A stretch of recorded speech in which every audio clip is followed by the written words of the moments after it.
two. Two, two. Two, two. Check. Check. Sibilance. Gain too high? Let me turn. I was having a hard time. Oh yeah, somehow that got turned up all the way. There we go.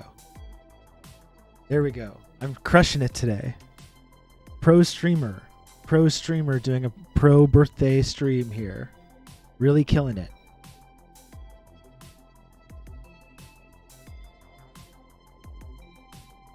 Really killing it over here. Here we go. This should be better. 2. Should I just do the whole intro again? No. Fuck it.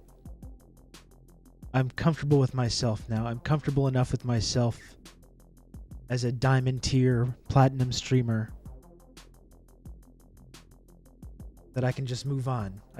Despite on my birthday, today of all days. Now the mic's low. God damn, dude. 2. I will get the sound levels good. Alright? They're almost there.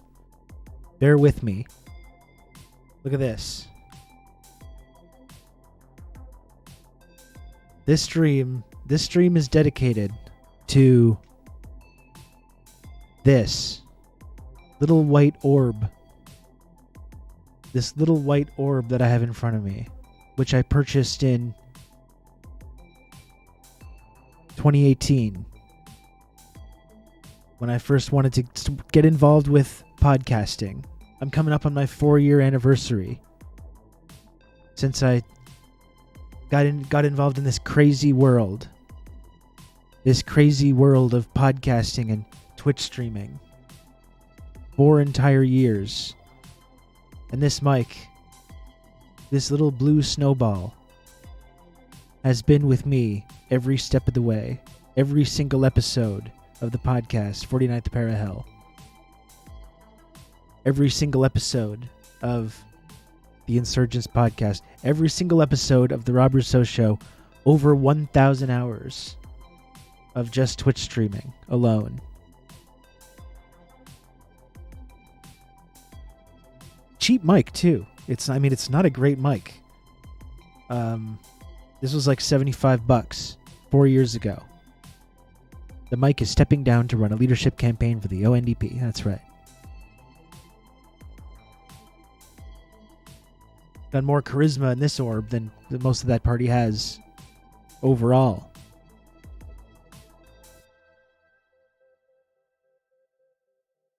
Wait, so you were barely a podcaster when you met I feel defrauded? I thought you were a hardened pro. Can't believe this. No. Faked my way into it. Faked my way into the whole thing, Lodane. We got you. We made it up. That's sometimes what you have to do in this world. If you want people to think that you're good at things, you just have to pretend that you're good at them. And then over time, you can maybe kind of accurately describe yourself as being good at them. Looks like the dang Death Star. Shout out to the blue snowball mic.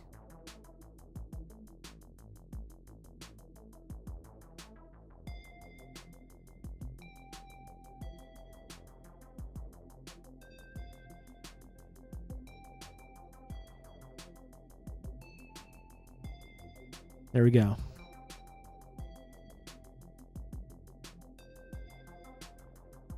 Fake it till you make it. That's the Sigma grind set. That's absolutely right. It is. How does this sound now? Is this good? It's going to take me some time to get used to this. It's a new Star Wars character called Orb Blinko. And yes, it's a feminist. Orb Blinko is pretty good.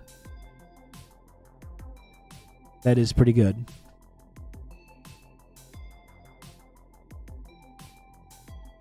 I found out Andrea Horvath's son makes shitty SoundCloud rap today, and it's sustaining me. You didn't know that, Eric? We were watching the clips last night.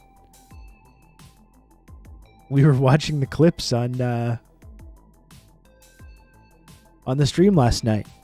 I kind of honestly like it. I know it's cringe and everything, and I know we're supposed to be laughing at it, and we can and should do that. But honestly, it's like it kind of works for me. I think he's got talent, frankly.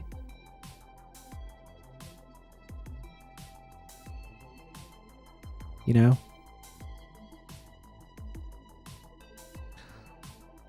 I'm just going to try to add a little bit of compression here, okay? Just give me a check. I'm in the early peaking reds there. Check. 2, 2, 2, 2. Is that too loud? You got to work with me on the live audio check, folks. How's this? Is that too much? Might be too much. God damn it. 2, 2. I have to find a balance between the interface and the compression. Oh, Jesus. Oh, Jesus Christ.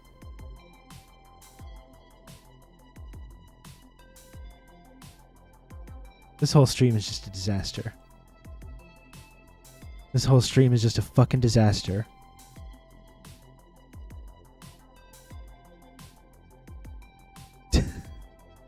How does it sound? How does it sound, though? Like, what's the actual sound? Do you notice a difference? I'm going to turn the music down here. Do you notice the difference? 2. I'm talking.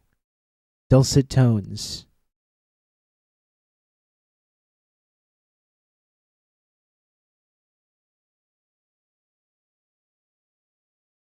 I can't tell if we're supposed to say yes or no. We're just supposed to be honest.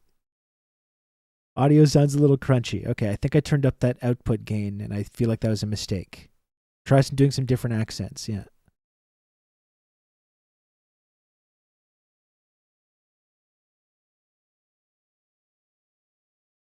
Oh, you know what? I got to go. Okay, here, because I had all the settings for the previous mic, so I had a bunch of gain turned on there as well.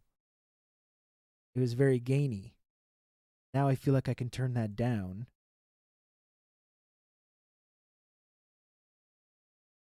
Now I can turn it up on the interface. 2, 2. Now I'm going to turn it up on the interface. I'm turning it up on the interface now. Hello. Hello, everybody. Here we go. Hell yeah. Okay. Now we're talking. Quite literally. You can count on me. You're going to have good old Rob to talk you through all this.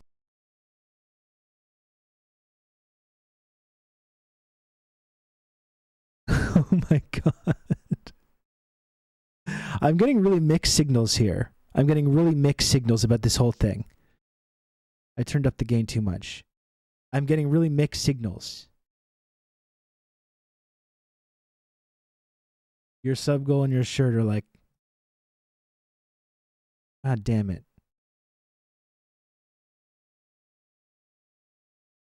Did you know you can listen to the stream? I would rather do it this way. Okay.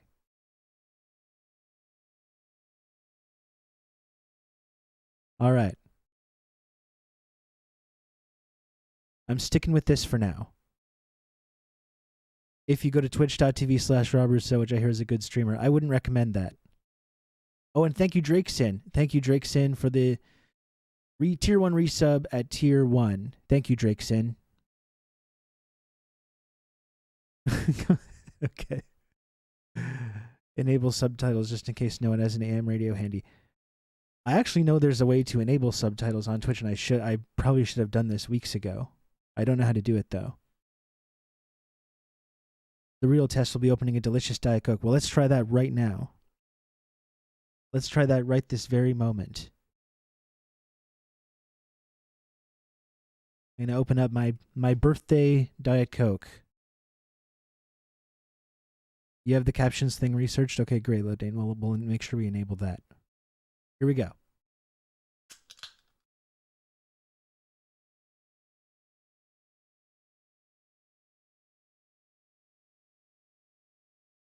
I had a coffee Coca-Cola.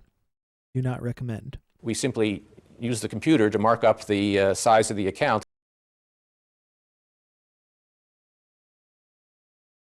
Yeah, that sounds bad to me. I would rather just have a Coke with more caffeine in it. Thank you, Famous Horse. Thanks for the 169. Very nice. Friend coins. Very much appreciated. Thank you. That looks like an incredible can of soda. It really hits the spot right now, honestly. It really hit the spot. So yeah, what was my day like today? It's my birthday. Thanks for joining me here on the stream. It is actually my birthday. It is actually my birthday today. I'm 39 years old as of today. June 3rd, 1983 is my birthday. Today's the day. You can count on me. You're gonna have good old Rob to talk you through all this.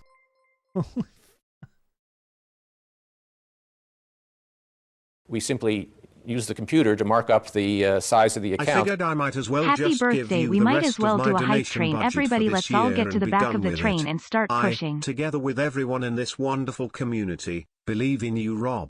You can Happy count on me. birthday. You're gonna have good old Rob to talk you through all this. Jesus Christ, Warlock. I didn't even hear that entirety of your nice message there. It was being rudely interrupted by other people. Couldn't wait a few moments. They couldn't wait a few moments to let the nice message play. Wow, thanks everybody. No, but seriously, thank you, Marina, for gifting a sub. I really appreciate that, Marina. Thank you. You've just become an elite member of the Friendship Triangle. G Kleppy, thank you for the 200 friend coin. We simply use the computer to mark up the size of the account. Well, this really feels like a bit of a letdown after Warlock, but I will say, hey now, it's your birthday, get your show on, Juche. You've just become an elite member of the Friendship Triangle. Thank you very much to Famous Horse for the gifted sub as well. Jerk Durbkin. Thank you so much You can count for on the me. 10 You're gonna have good old gifted Rob to subs. talk you through all Jerk this. Durbkin. My goodness. Man, this is We like simply overwhelming use the here. computer to mark up the size of the account. What do you get the worm god who has it all? Happy birthday, Rob. Christ, I'm getting overwhelmed here. You've just become an elite member Rob. of the Friendship Seriously, Triangle. This is so confusing. Wow, okay, Rob. You've just become an elite Seriously, member wow. of the Friendship Triangle. There's so much stuff happening. Jerk Durbkin, thank you so much for the 10 gifted You've subs. just become an elite member of the Friendship Triangle. Outrun, thank you very much for the 200 friend coin. We I simply really appreciate it a use lot. the computer And to for all mark up everything you do for the size of the community, Outrun. account. Well, Including looks like you designing can all take the rest really of the cool day merch. off, Rob. See you at the Predator showing. Thanks, Outrun, for the additional 300 friend coin. And again, thanks for everything you do, and thanks for the designing all that merch, because it's so cool, and I'm so happy so many people like it. Really cool to see a bunch of people wearing the You can Outrun count on merch. me. You're gonna have good old Rob to talk you through all this. 10,000 sandwiches. Thank you for the 5 gifted subs as well. Thank you, 10,000 sandwiches, and I appreciate your comment this morning about throwing on Glamour Profession. Great track. Dave Legend, thanks for the gifted sub. John McCain's Ghost, thank you so much for the 5 gifted subs. John, again, everything you do for the community as well. Really You can count on me. appreciate you. You're gonna have good old Rob to talk you through all this. Relic, thank you so much for the 10 gifted subs from Relic, and that gets another VJ sound drop. Wow, okay, Rob. Seriously, wow. Thank you very much to Relic. Very kind of you. Thank you so much to G Kleppy as well for the 5 gifted subs. I really appreciate that, G Kleppy. And I love seeing the TRRS fighting Momo shirt in the Discord. That was really cool. Jackman 3600. You can count on me. Thank you You're going to have good for old Rob to talk you through all gifted this. sub also. Thanks DRP50 for the gifted sub. And thank you so much Old Dutch as well for gifting a sub. Very kind. You can't even see the sub goal. Jeez. Shit, Aaron, you got to delete You've just that. become an elite You gotta member delete that of message. the Friendship Triangle. You gotta get rid of that. You gotta get rid of that one. You can count on me. You're going to have good old Rob to talk you through all this.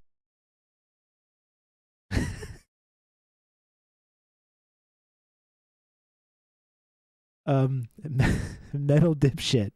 Thank you so much for the 5 gifted subs and for all the support. Metal Dipshit. Thank you so much. Very, very kind of you. Thanks also to GMO Radio for the 8 months resub at tier 2. Thank you, GMO Radio, as well. This is outrageous. This is really outrageous, folks.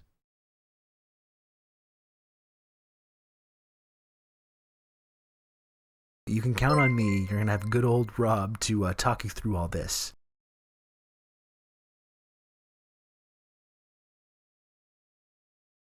Wow, folks, seriously, wow. Stop dominating the birthday stream with these obnoxious gifts. It's cringe because you can't hear the heartfelt donation messages. Shame on you. Thank you so much, Doc, for the $25. Very, very much appreciated, Doc. I appreciate you. Thank you. And thank you to Sophisticated Pills as well for the gifted sub. This is outrageous. One of the most outrageous birthdays I've ever seen in my life. I've ever had.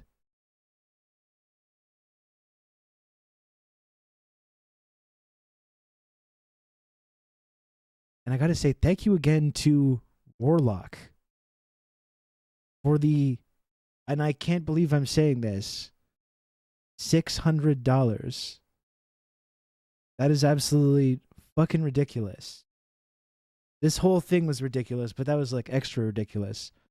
Warlock, again, thank you so much. It really means a lot. The level of support I get from you and that I get from others in this community. It's really like incredible to me.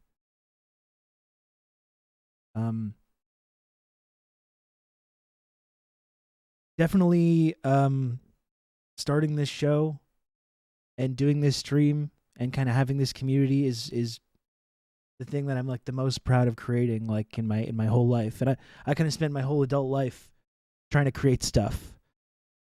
Right? As in music, trying to do screenwriting. Like I've always just been driven to try and like create something cool that makes people happy. And I'm so proud of like having this show and having this community. Definitely the coolest thing I've ever. I mean, there's my son as well, but that doesn't count. That's not really what I'm referring to, you know. And that didn't put that much work into that, but this has been like a big endeavor, right? And just the fact that there's people out there that this community has meant something to, is just it's the coolest thing ever for me. You know, I can't describe how incredible that is. And I'm just really, really appreciative of each and every one of you, the people that support the show and support the community. Really, I think it's so wonderful. I love you all very much. Thank you. Thank you very much, everyone. Finding this community was the best thing that could happen for me and my family. No cap. I think I'm using that right. Your use of it was bussin' and litty. That's right. We're bussin' on this blessed day.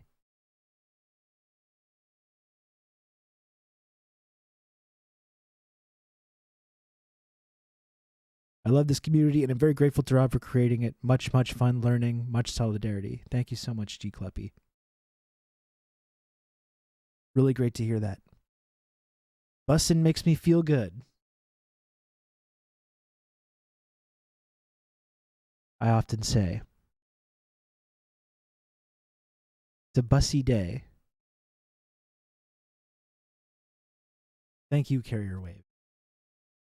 Again, like, without the people in this community, there's nothing, right? There's no show, there's no all the bullshit that we talk about all day. It's just it doesn't work without each and every one of you that come and spend time here and hang out here.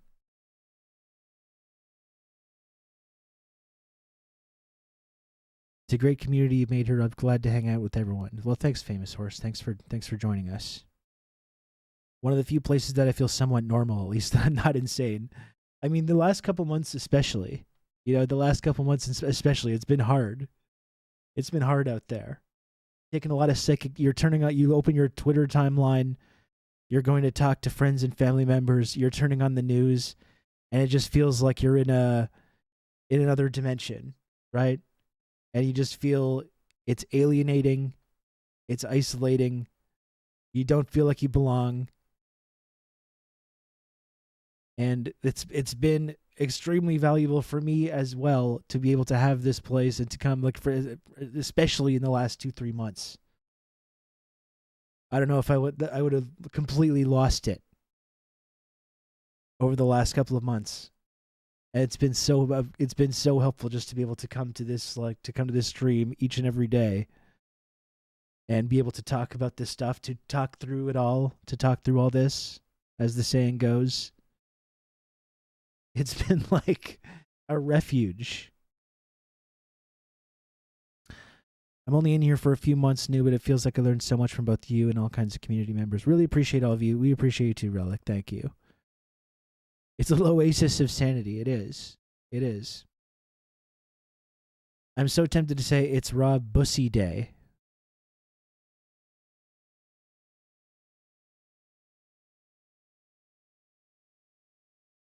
There are some comments it's probably better just to not read.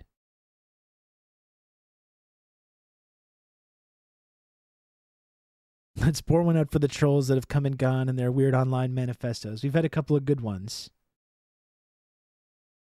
Right?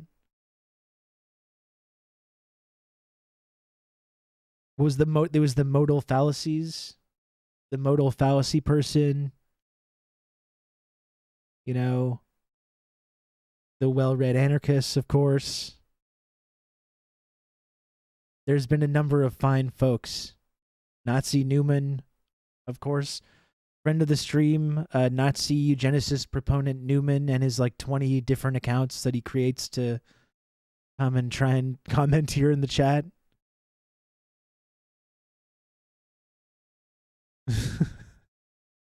Vosh stopping by that one time.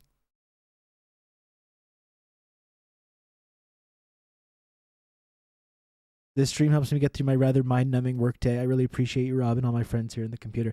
It's very fascinating for me to think about what everyone listening to this is doing. It's kind of a weird disassociative feeling when you sit down at your desk and I see a little video preview of myself. To think about all the people on the other end, there's the microphone and the cable going into this little box, and then somewhere else around the world there's this other box with another cord coming out of it going into people's ears. And it's what are you doing? Are you at your job? Are you driving around? Catching up on emails from 3 weeks ago? It's weird. It's bizarre, man.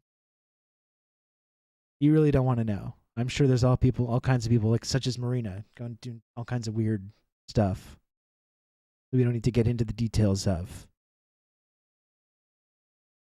I'm about to log back into my work computer, do some research. Very nice.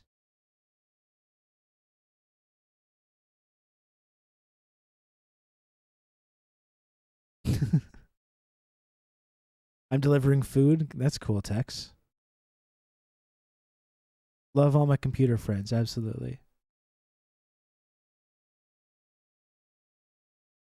Yeah, so this is going to be a more chill birthday stream. As we recall last year, I went over this a couple days ago. As you recall last year,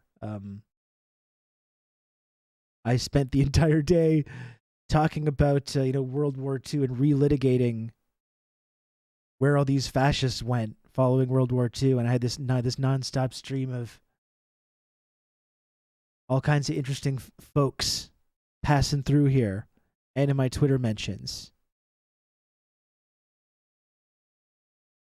I don't think that should be going on today, even though I've had multiple waves of this throughout the year. I've had multiple waves of it. Go over here, by the way.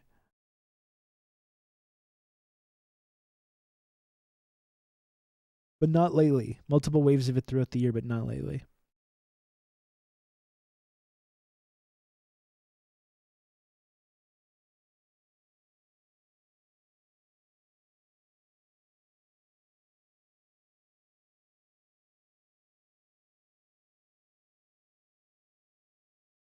So this should be like less exciting.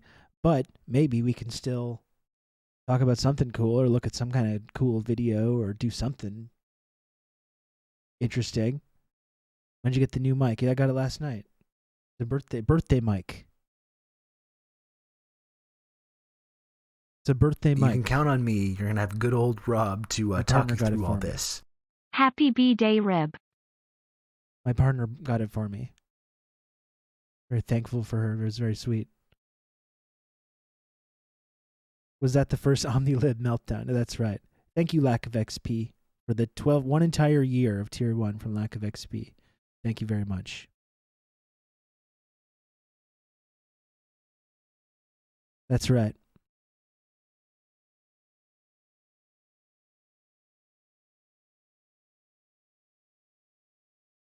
I recommended a Twitch stream to an IRL friend recently, and I felt like a freak, but then he recommended a couple to me, and I was like, oh, we're both freaks. Slowly, the uncool adults are moving in, just like we're moving into TikTok, we're moving into Twitch, all the places that used to be for the teens. The uncool adults are taking over. Your teens are gonna have to go elsewhere. Go to the next thing. It'll be like a 1 second video sharing thing. Just 1 second. Oh, their Zoomer brains can't concentrate on anything for longer that time. They're gonna go over and do something like that. Okay, this is the uncool adult platform now. All right, gonna go somewhere else.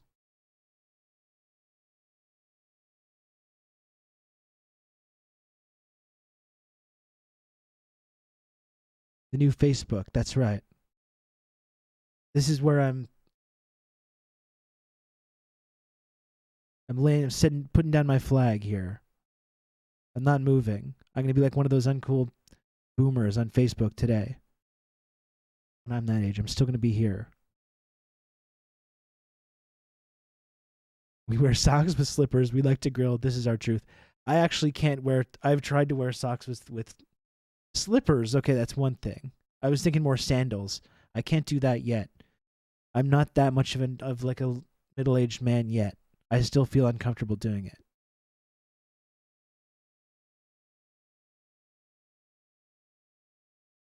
Slippers, though, I meant sandal slip-ons, and I absolutely refuse to try it. Yeah.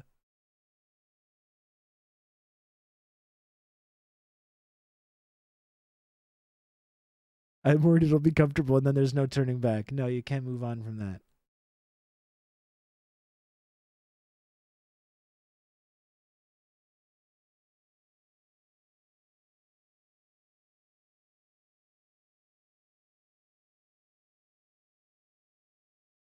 That was a pretty good election stream last night, right? I felt good about it. It was pretty low energy and frankly pretty low planning as well, but I thought it was good.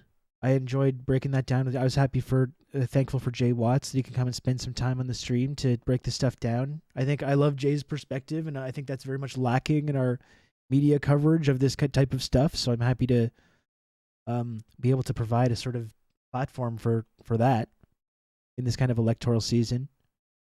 Of course, Stu as well joined us. That was fun. I mean, I noticed that the viewership for this stream was, higher than some other progressive independent media type streams, which I just thought, not that I care about that kind of stuff, not that I ever noticed that kind of thing. It's not that I pay attention to that kind of thing, but I thought that was kind of interesting, neat, kind of interesting. Right? Just kind of like an observation. Just made an observation about some other outlets that were doing the same kind of a beat. You have to, if you want to take yourself seriously as a player in that space, you got to pay attention to what other people are doing, right? So that's what I was doing. Yeah, that was really cool. More viewers than Hassan. That's right. That's right. That's absolutely correct. Hassan better watch out. I'm cutting into his audience. In fact, when I was in the politics tab the other day, we've been spending time in that politics tab, and I noticed that I was getting more referrals. The algo was delivering Hassan refugees over here. Winning in the marketplace of streams. That's right.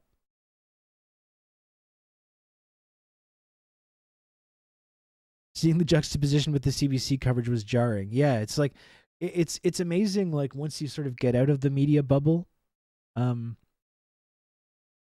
then like be on the outside looking in of that, and it's a bizarre feeling, right? It's like a through the looking glass ceiling. And it's weird too because you're like, wow, everyone watches this. Everyone watches this, or a even more deranged right-wing version of it. And this is how everyone informs their beliefs. CBC literally is like, that's politics. You gotta hand it to them. You gotta give them credit. You know what? One interesting thing about the whole Ontario election, and to a similar extent what's happening in the US right now with conversation about gun laws. It comes up often, like when you're time you're talking about policy that you're trying to get the political class to pay attention to.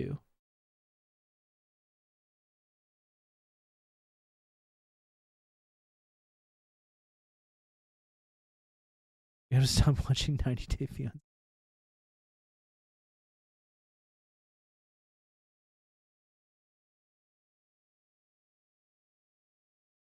I love Steve Piken's 3 Cheers for Democracy tweet yesterday morning. Yeah. No, but you see people talking about, the voter turnout, talking about this election, just being like, look at this.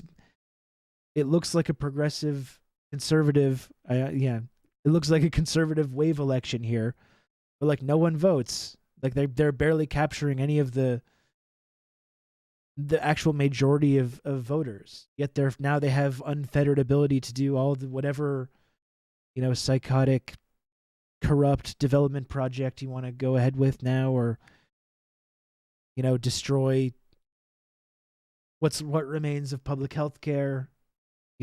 Continue to go after teachers, continue to go after nurses. And they don't really. It's being framed as if they have a mandate for it, but if you look at the actual numbers, they clearly don't. No one even votes for this. No one's even participating in this. Or you have this conversation in the States about like gun laws. Like everyone wants these basic laws, like across the political spectrum. Why can't this happen? And you see people like brushing up against the idea that like we don't actually live in a democracy. We don't actually live in a democratic system. They brush up against this, but it's like there's something broken in their brains that's preventing them from just like acknowledging this and putting the pieces together. Oh, we actually don't live in the bastion of freedom and democracy that we tell ourselves we do. And we love to lecture other countries, authoritarian countries, about what it means to have a democracy. We don't actually live in a democratic system in any way. Our government has zero democratic legitimacy. our government is basically just doing the bidding of the private interests that actually own the country. While we have this sort of illusory process which allows us to pretend that we have like democratic input. And you see people kind of like brushing up against this idea, but they just can't put two and two together. And the solution is like, well, you just got to vote even more next time. And that's the only outlet for that feeling that they have, that like we don't actually have democratic input into the way that our economy works or the way politics work. The government wants to deter voter turnout. Of course it does. Yeah. And like we were talking about last night, people get alienated from left-wing politics when the only avenue for left-wing politics is just this kind of like sort of pathetic, limp bureaucracy that is not ever able to like capitalize on any of these crises, or is not able to actually deliver real results to people.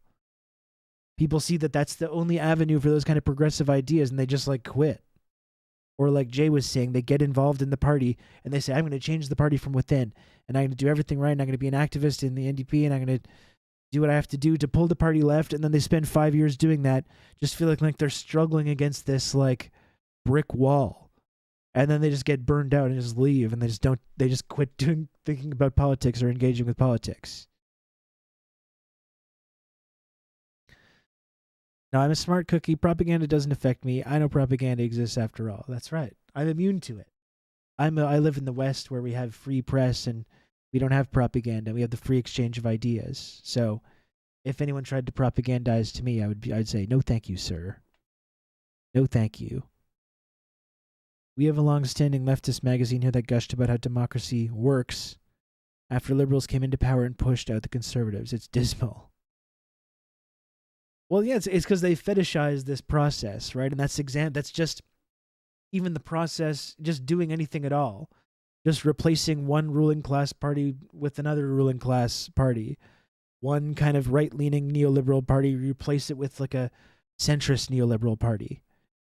And even though nothing's actually being accomplished in that, there's no actually like goals that's being pursued, there's no progress that's being made, but just the fact that the process exists and some people participate with it, they fetishize this, right? These sort of like these liberal democracy fetishists. They just look at the example that the system is there at all, and like the system works. That's politics. That's what the analysis on like CBC was, you know. Meanwhile, nothing is actually being accomplished. People don't actually have any democratic input into the government and what it does. Nothing good has ever pursued to like make people's lives better. The only thing that ever happens under every single party is just this nonstop managing of expectations downward. And just you have the mean people telling you why you can't have the things you ever want, or you have the somewhat nicer people telling you why you can't have the things you ever want. And that's all we can ever hope for. And we say, that's democracy, baby. We love it.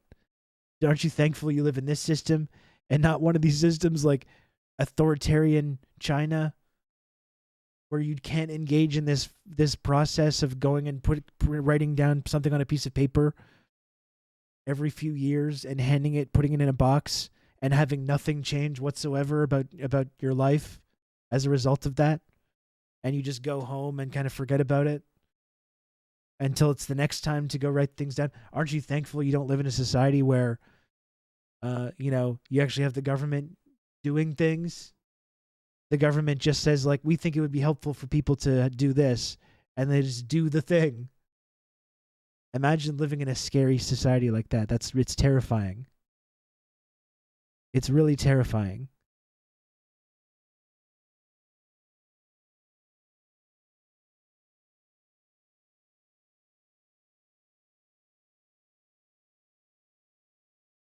I think the George Bush presidency made me realize Repubs are irredeemably evil.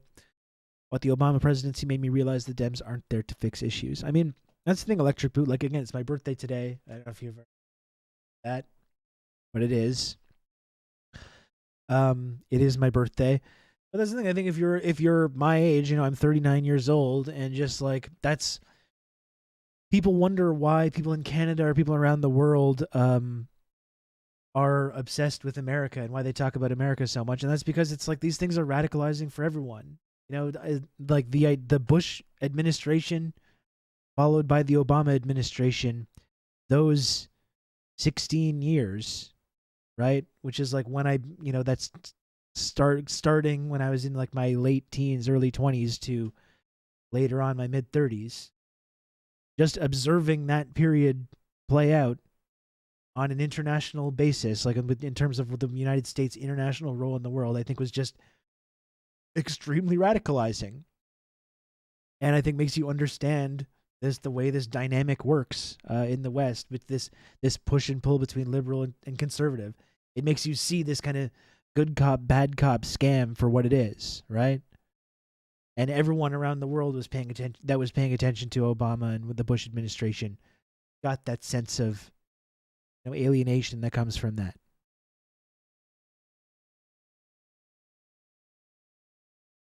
Thank you, Maxie. Thanks for stopping by. And thank you to Squatch Drew as well. Thanks, Squatch Drew.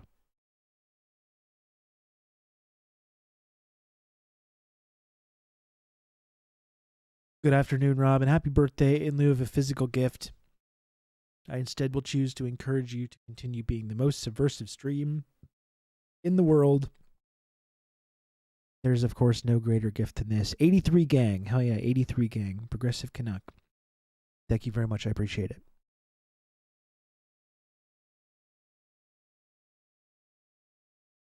But yeah, I mean, that's the thing. So you get to my age, and now it's just been 20 years. It's been 20 years of everything getting worse.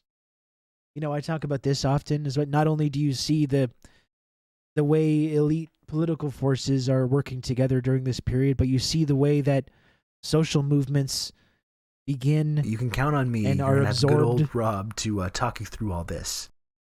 Are kind of these political movements or mobilizations begin. They build up momentum.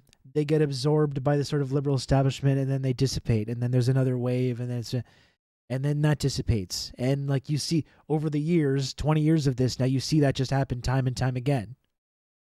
And you read history, and you can read the history of these kind of waves forming.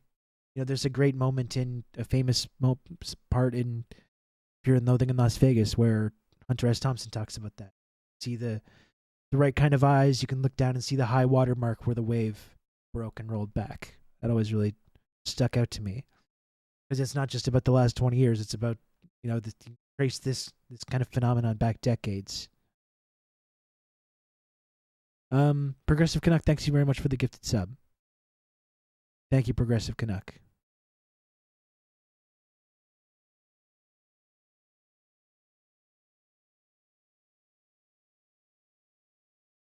This so-called bipartisan system prevailing in America and Britain have been one of the most powerful means of preventing the rise of an independent working class, i.e. genuinely socialist party. Lenin in 1912. Blows my mind. Lenin was talking about this 100 years ago. Yeah, and that's the amazing thing about, we've been able to do that on this stream, going throughout history. There's Lenin saying the same thing in 1912. We watched that speech from Malcolm X a few months back, The Ballot or the Bullet, which is just as relevant today as it was then. And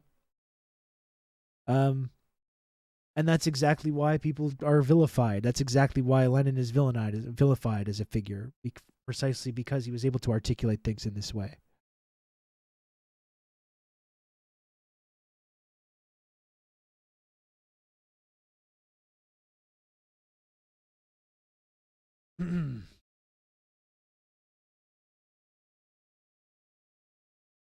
I'm in the same age bracket as you, and it's important to mention age because your brain wakes up to things during your upbringing. Yeah, of course. Yeah.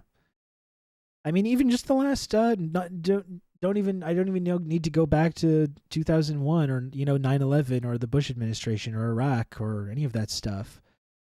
Just going back the last 3-4 years, just even since I started doing this kind of podcasting and Twitch streaming and stuff, I've grown and changed and advanced a lot in that time, I think. I mean, nothing as instructive as it was to pay attention to the Bush administration and the Obama administration. extremely instructive as well, just to see the way that the establishment in the US and the establishment in the UK came together, just during the time since I've been talking about this stuff, came together to ensure that Bernie Sanders and Jeremy Corbyn would never, ever be able to come close to the levers of power in the US or the UK. I mean, going back 4 years ago, that was something I really believed in, this idea.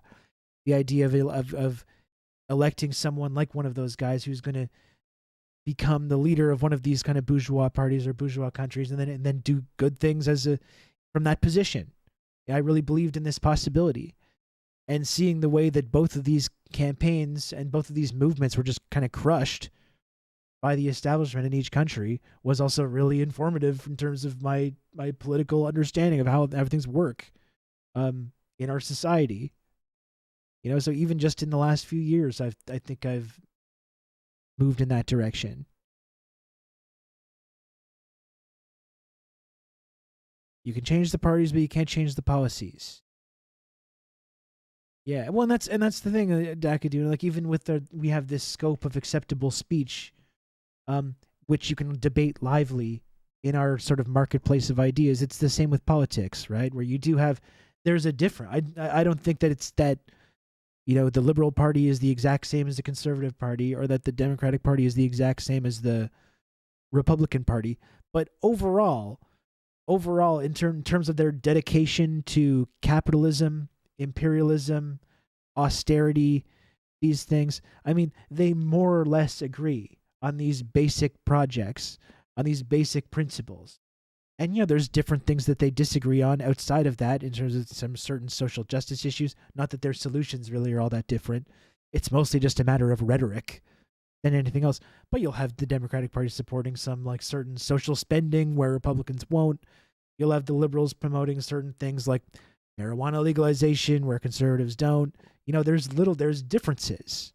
That's where they get you, right? That's where they get you. There are differences. But in terms of the overall trajectories of where our society's going, that's not something that we have input into. In terms of the overall goals, in terms of like who's the ones that are in charge of making the decisions, that's not something that we have input into, especially when it comes to these foreign policy goals as well. That's especially something. Yeah, you can change certain things as long as you can never fuck with the money. And going after the military-industrial complex is a central part of that as well. So don't touch that. And yeah, you can maybe have a few little squabbles about who gets what social spending or what vision, whether your vision is like fucking jackbooted stormtrooper fascism or pink-washed austerity-minded neoliberalism. You get to choose between those. Just in the same way you get to go to the grocery store and choose between Coke and Pepsi, or Rain Total Body Fuel and Monster Zero Ultra, which is also owned by the same company. And getting back into the dorm room shit. We're getting back into the dorm room stuff with that. The Adbusters ass analysis, but it's true. It is true.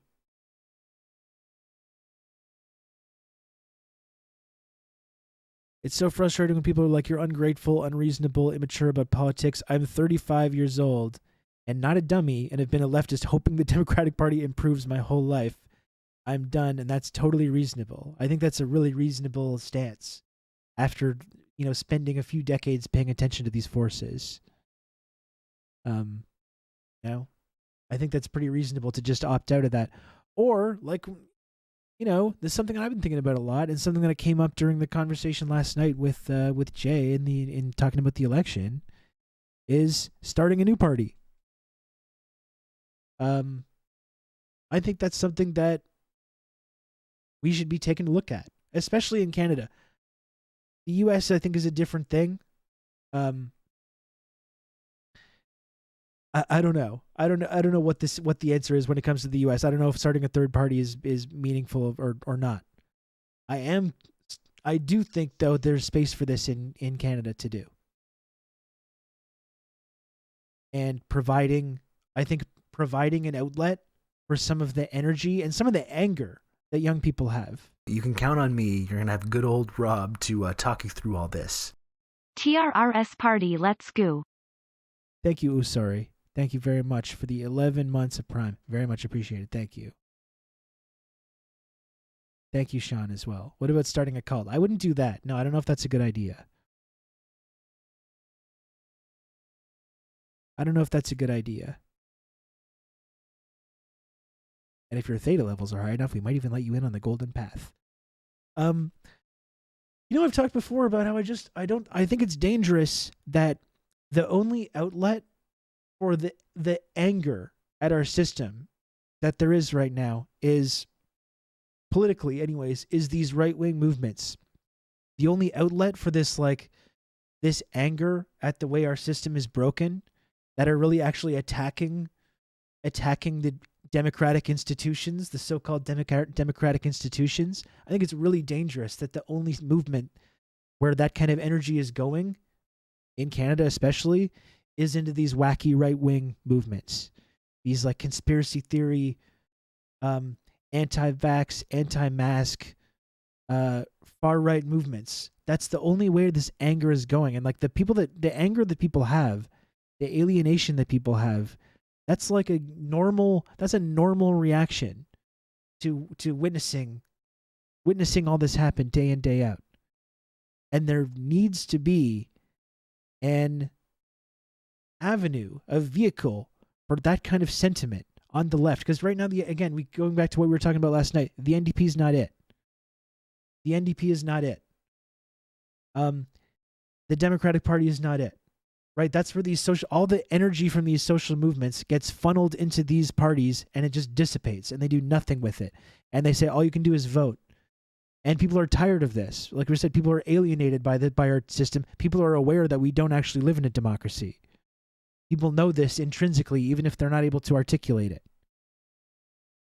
And there's just no avenue for that. And that's why people get pulled into these reactionary movements. I really do think that there should be a party that captures some of that energy, because there's lots of energy on the left when it comes to defending trans rights and gay rights. When it comes to the climate, there's massive amounts of energy for these things, for big social movements, for social justice and racial justice and indigenous rights. People mobilize around these issues by the thousands or by the hundreds of thousands. The climate, especially with the way that the climate crisis is on the horizon, right? Hundreds of thousands of people are mobilizing around climate, but all of that energy is just dissipating. It's just going nowhere, right? Nothing happens. All of that energy, hundreds of thousands of people that are fed up, that want to see actual action on this, that are scared for the future, that are scared for their children's futures, hundreds of thousands of people. This gets people into the streets, and that energy just goes. It just goes nowhere. It just goes nowhere, and there needs to be a place for it to go. And I don't know what that next step is. Gonna have to watch the VOD for the conversation with Jay, but what was his general reaction to the idea of a new party? Well, Jay, I think, seems to suggest that that would be a really good thing, because he understands the way that the Communist Party is limited in terms of having mass appeal with people. I think anyone that's involved in the Communist Party and organizing with the Communist Party understands that that's a uphill battle. But I think he seemed pretty interested, and I think I understand why, in having a new party out there that would work with the Communist Party and just build a coalition of the peace movement, the Communist Party, the social and racial justice movement, indigenous rights, climate, and something that can be part of a big coalition of all these groups. And again, all that energy has to go into not just voting, but taking the amount of people that are passionate about that and attacking the very institutions that drive our economy. Right? You don't need a general strike. You don't need a climate general strike. You don't. It would be good to have one, obviously, and I think that's something that we should be working towards organizing around. What you need, though, if you have a couple thousand, or especially a couple 10,000, or especially a couple 100,000 people that are believe in this kind of thing enough and are dedicated enough, you can shut this country down. You can shut the entire country down, and that's the only thing they're going to listen to. You know, that's the only thing they're ever going to listen to. They don't care. When we mobilize by the hundreds of thousands and show up, Justin Trudeau, do you think they care? He walks in the mobilizations himself. He shows up to the climate protests. Justin Trudeau, the leader of this country. They don't care. But they will care if we can get to a point where we start attacking the ability of this country to function economically. They're going to listen to that.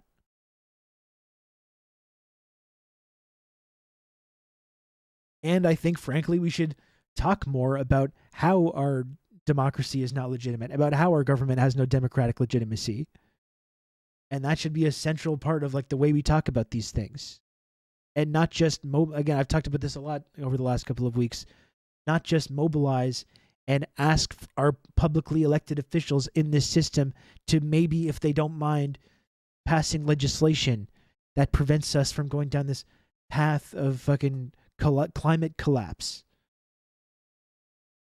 You know, but a movement that actually attacks those democratic institutions because it recognizes them as being illegitimate.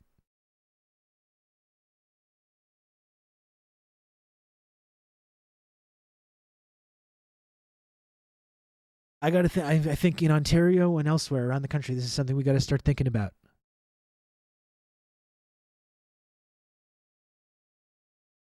And there's people that are just fed up with there's people inside the NDP that fucking hate the NDP.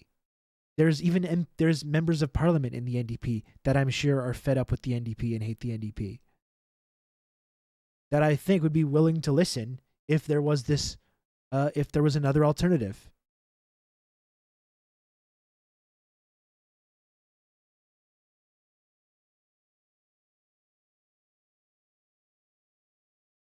You know how it's unfair to ask right-wingers not to destroy the planet? Well, that's right. Well, it's democracy when we politely ask them to not destroy the planet and they say no. No, it's not the outcome that we want, but that's democracy, so we love it. And you have to support it.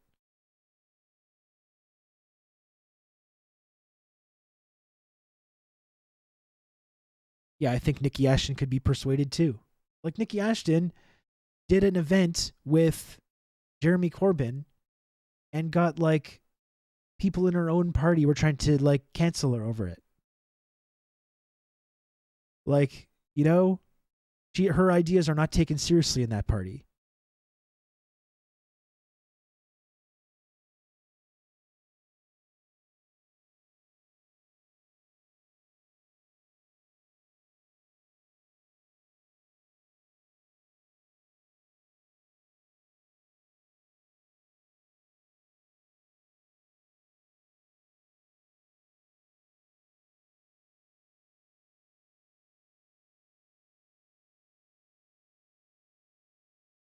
It would be huge if already sitting MPs or MPPs in the NDP would form a breakaway party. That's the only way I can see a new party actually taking hold. Yeah, I think that would be a big part of it. So I don't know. I think this is something that we should be talking about. You know, there's energy, especially with younger people. Younger people, I really believe this. I believe that younger people they want an outlet for the alienation that they feel. They want an outlet for the anger, first and foremost, as well. The anger gets ignored, right? Because it's not civil to like kind of ferment that from a political level. But I'm sorry, but people are angry. People are rightfully, legitimately angry. And that's the whole reason, reason the Jagmeet Singh era is never going to connect as well. Because he said, you can't do this whole like love and courage. We got to be nice to each other. We're going to all, hold hands. And that's not compelling for people. People are extremely angry, and they're right to be. They're correct to be angry. And there needs to be an outlet for that anger. That's not in this kind of like focus grouped, slightly left of neoliberal avenue. You know?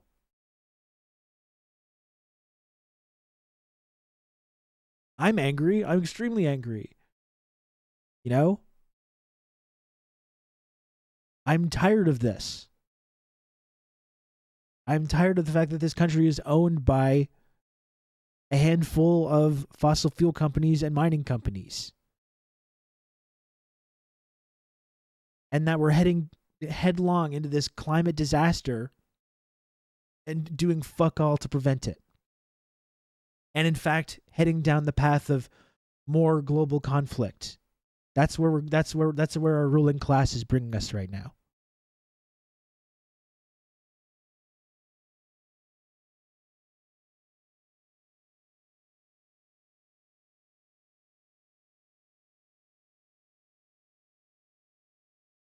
Like, I really think a party that could capture that energy would be really valuable. A party who kind of like doesn't take these things and be like, we want to incrementally do like, raise taxes on the wealthiest people by a few percentage points, and maybe like the NDP was running. What were they running on in this election in Ontario? Oh, we're going to add mental health care to our Ontario health benefits.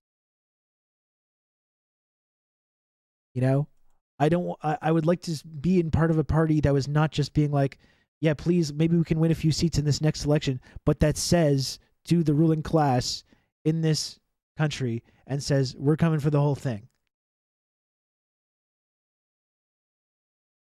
I would like that. I would feel like my views were represented if there was a party that had that attitude.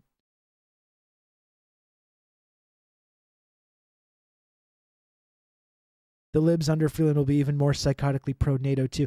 And I mean, that's what I was saying to Jay last night as well. Foreign policy is a big thing that animates me in these discussions. And we have total ideological unity across the political spectrum in mainstream politics in this country when it comes to this new Cold War and the direction we should go on that, and shackling ourselves to the fucking dying, collapsing, decaying U.S. empire. We have total ideological conformity in our media and in politics right now that's the way we need to go. And more tension, escalate all these crises, escalate all the conflict with Russia, with China. That's all across our political spectrum. And even in these lefties that want to take over the NDP, they agree with most of these stances as well. We want to take over the NDP and have it be more militant and do better stuff for climate, but they still agree on all these foreign policy issues as well. Even the left-wingers that are trying to take over the NDP. And it's, as I've been saying repeatedly, it's dangerous that the only avenue for those beliefs, not just the anger and the alienation, but the only avenue for those kind of foreign policy beliefs is going on the right now. And anyone on the left that is trying to struggle against this is being defamed as being a genocide denier or a tanky by their like so-called comrades on the left.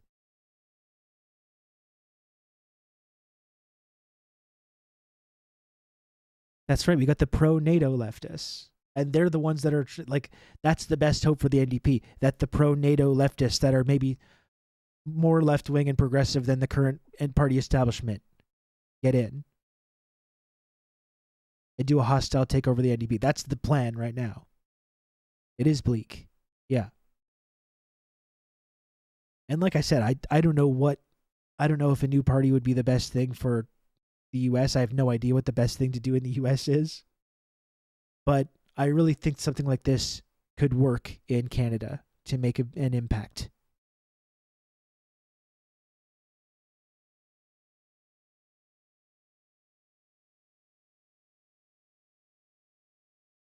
My hair is getting pretty not great. Oh, God. Keep trying to fix it. It's just not working. Rob Ford's brother won a second term as premier. I'm sorry, I'm still in disbelief. And like I was talking about, like, Eric, you missed it last night because I know you're in excruciating neck pain.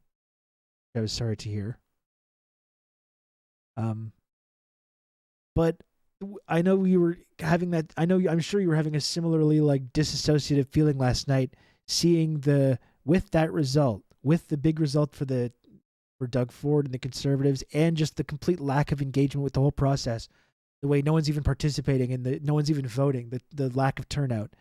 and then contrast that with the speeches coming out from the NDP saying like this was a great campaign and we're the official opposition 2 elections in a row, and it's the best. I'm so proud of everyone. That is the best spate of candidates we've ever had, and it's just like it's so fucking at odds with reality, right? It just feels like completely disconnected from anything resembling reality. And people pick up on that as well.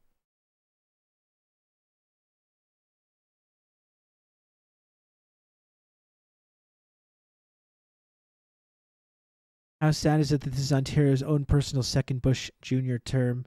Like, this is the moment when it was all over officially. This is the moment where we showed that they could do whatever they wanted with no repercussions from the voters. Yeah, James. And like we were talking about last night, they're going to view this, probably correctly, as a mandate to get even crazier with this and now actually go full-fledged into that direction that they want to go in, of more privatization, more just like openly corrupt development projects, you know, more attacking nurses and teachers and other public sector workers like that.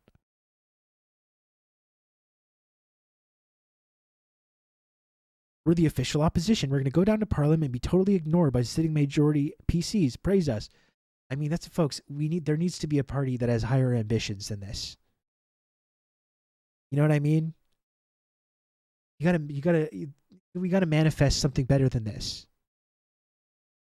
Maybe we'll start a new party, and maybe, possibly, we could be like the third biggest party, and maybe one day we could even be the official opposition. No, I think there needs to be a party that says we're coming for this whole thing. We're coming for everything. Like, it strikes me as well. Look at all the people that succeed politically. Like, look at look at Obama, look at Trump, look at Doug Ford. The people that make these big connections, they're able to make the case to people, and now Pierre Poilievre is doing it now, even as ridiculous as it is. They're able to make the connection with people. They're able to plant the idea that they're coming from outside the political system, right? And they're not one of these insiders. It's a cliche. We hear it so much. I'm not one of these Ottawa insiders. I'm not going to one of these Washington political insiders. You know? That's what works. That's what it worked for Obama, and it's always bullshit, of course. Obama was a careerist, lifelong politician that had that exact goal in mind. But if people believe it, it really works. George W. Bush was the same, from a political dynasty, but campaigned as, like, with the cowboy hat wearing, he's the neighbor you'd like to have a beer with and all that stuff. He's just a good old boy, George W. Bush. Yeah, don't look into my last name, you know. Political figures that are able to succeed and become popular are able to position themselves as being outsiders to this system, which no one on the left has ever even attempted to do, right?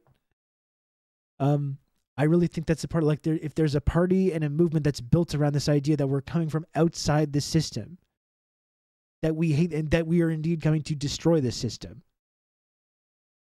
I think there's an appetite for that. I don't want to believe that everyone in this country is just asleep at the wheel, or that young people have given up on the idea of achieving climate justice or racial justice or reproductive justice or any of these important struggles.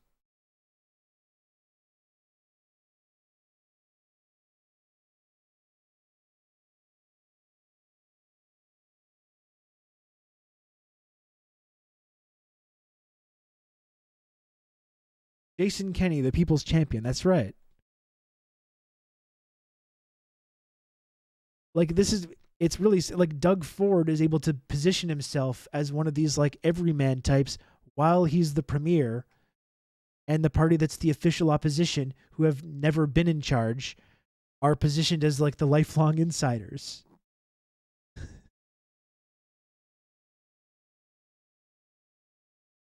You never really explained where you fall in that graph. Are you one of those Ottawa back scratchers? Are you in league with the Trudeau aristocracy? Or are you more of a subversive? I think we all know where I stand on that.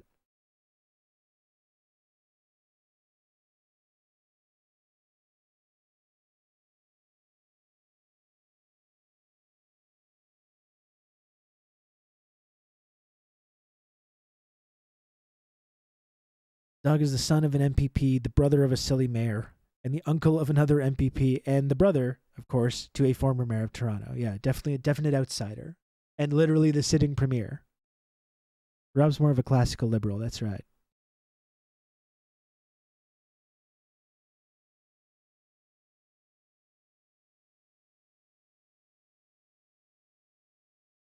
On climate specifically, what Canada does doesn't really matter if the U.S. doesn't change course, which it won't, and that is true as well. But that doesn't mean that we can't have a movement in Canada to try and, again, attack the ability of this country to function economically. Canada is a central cog in the machine that has been destroying the planet. And we can have a movement that tries to attack Canada's ability to function in that role. And that's going to have to make people in America listen. And you know what? Maybe if people saw in America and elsewhere, or the UK or anywhere else where people are feeling this kind of despondent feeling of alienation and where the left is not doing anything, if people saw something like that starting to happen, that was a vehicle for people's anger and frustration, that was really actually attacking these democratic institutions and political institutions and economic institutions, perhaps that would even, because we need a multinational movement here. It's not even about Canada or the US or the UK. We need literally like a mass movement that supersedes borders.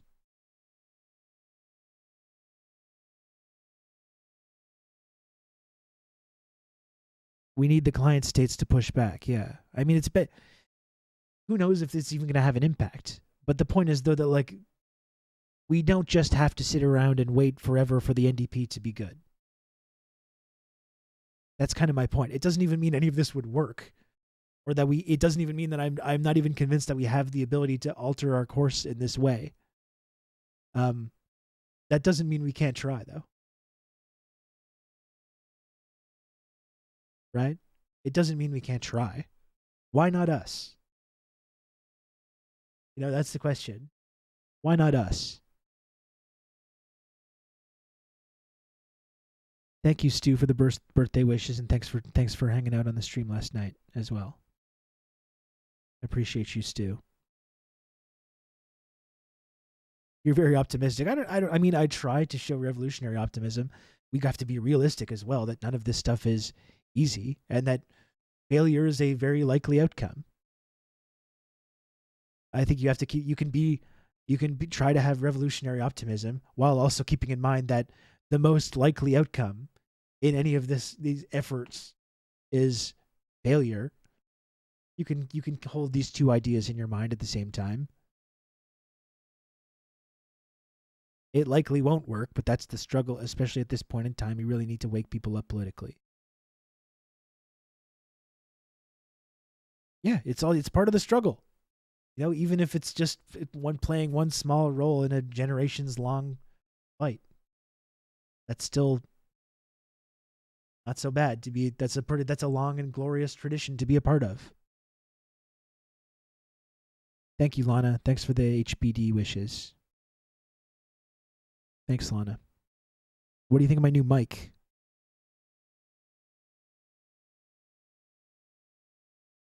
I feel like the way mediocre politicians become good is when they're forced to adopt popular positions that people believe in. It's true. Yeah. We've seen that in America with like someone like Ed Markey. Ed Markey was kind of like a Clintonite neoliberal in many ways, but understands that his constituency now wants him to do something different, understands that there's an attitude, an appetite for young people that want something different, and adopts a bunch of positions that those people agree with.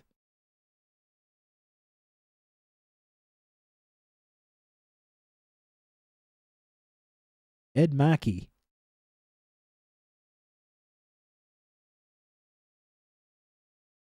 I probably should have been in the politics tab for some of this discussion.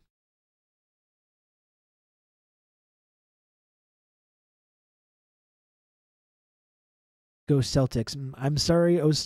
Sorry. Happy to have you in the community. I mean, unfortunately, it's going to be a fuck the Celtics for me. I hate to tell you.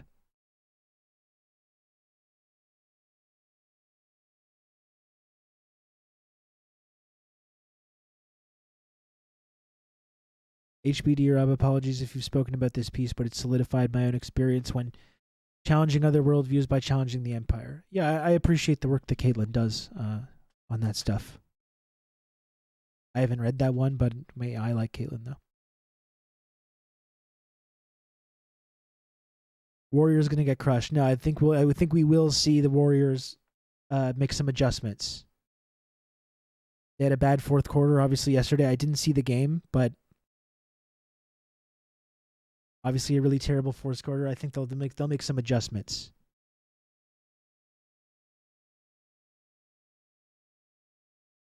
Pelosi did kind of curse the Warriors. That's true. The most important medium-term thing we can try and focus on, IMO, is stopping a nuclear apocalypse. Yes, we should. That is something that in the short term we should be also focusing on. Which that's what we like to talk about. Are you a Danielson guy, a Punk guy, or an Omega guy? Well, James, I've had periods of being guys for all those guys. CM Punk really helped pull me back into wrestling as an adult. You know, when I saw when he started becoming like a top star, the pipe bomb and everything, made me start to want to check out wrestling again, which led to me to getting totally pulled into becoming a massively obsessed wrestling fanatic as an adult. Which led to me becoming a wrestling journalist and led to me, you know, one of the parts of me sort of building a platform. So I appreciate him. I was a big Daniel Bryan fan, of course. His whole run around WrestleMania 30. And, you know, an Omega guy was hugely into his run in New Japan and you can count on elsewhere. me. You're going to have good old Rob. He's probably my favorite actual wrestler this. in terms of the actual wrestling ability. Europe will probably keep shooting itself in the foot for the foreseeable future. That is true, but as someone was saying, oh my goodness.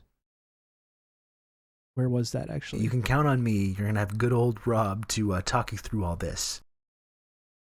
Cutman, thank you very much for the gifted sub, and thank you also to Really Chill Guy for the gifted sub. Very much appreciated. Happy birthday. I think that may have been some kind of a typo. But yeah, Lon, I think Europe will continue to shoot itself in the foot. Like someone mentioned in the chat, what VJ was saying is that that's going to be a big part of the future, is when Europe kind of starts to go against the Empire.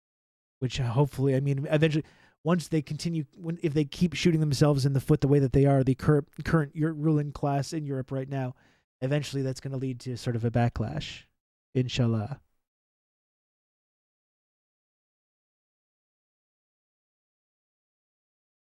Thank you for the birthday wishes, Cutman.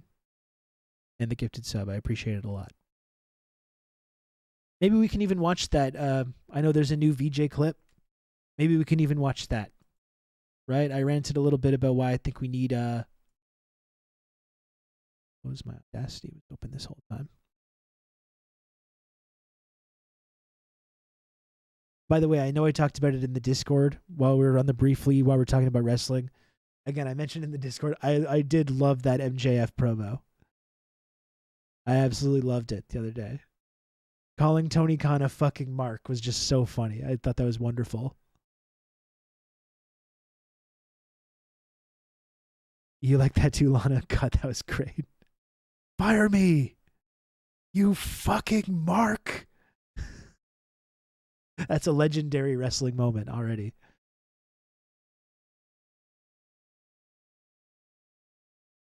Rob said for his birthday he wants everyone to sub to the Insurgents to hear the new episode with Liv. That's right, we just did a new episode with Liv Agar. Should be out now. Sometime soon. Yep. I'll post it in the chat right now, actually, if you want to. If you're a sub to the Insurgents podcast that I do with Jordan, a.k.a. Really Chill Guy, you can listen to that. Or you can subscribe easily $5.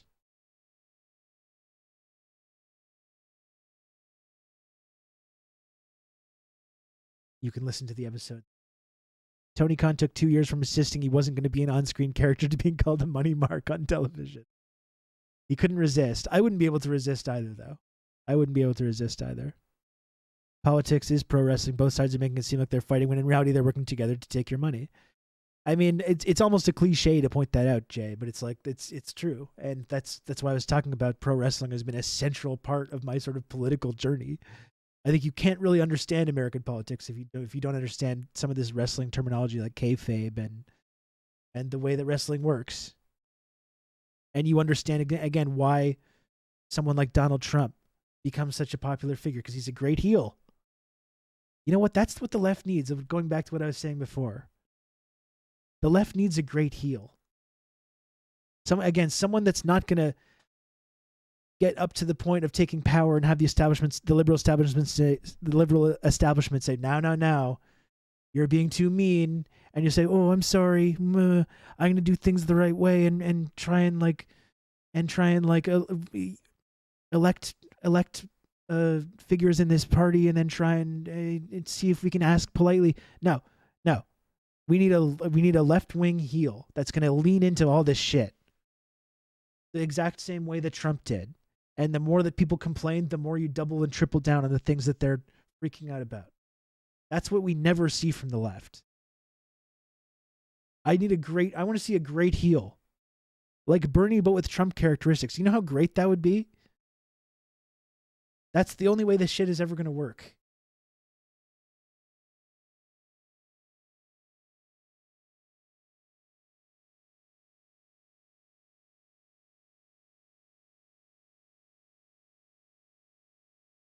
Can Fetterman be like that? I don't think so, because I think foreign policy is a big part of it, and Fetterman seems like a fairly decent guy, but is a Zionist also. That would be a central part of it. Like frankly, and this is kind of controversial, but especially when it comes to foreign policy stuff, like you need someone that's going to have the attitude of getting the attacks from the media, saying I think this guy doesn't want Israel to exist. He doesn't even believe in Israel's right to exist. And instead of saying, no, it's not that I don't believe that. It's just that I think that they should be nicer. You say, yes. You need someone that's going to do the Chad yes to questions like that. Yes, I do believe that. Can you imagine how exciting that would be? This guy supports dictators. It sounds like this guy supports all these nasty authoritarian... Yes. And they won't be able to have an answer to that. They're used to being able to have the thought terminating epithets that they can use. Right? And you need someone that's going to take away their ability to do that.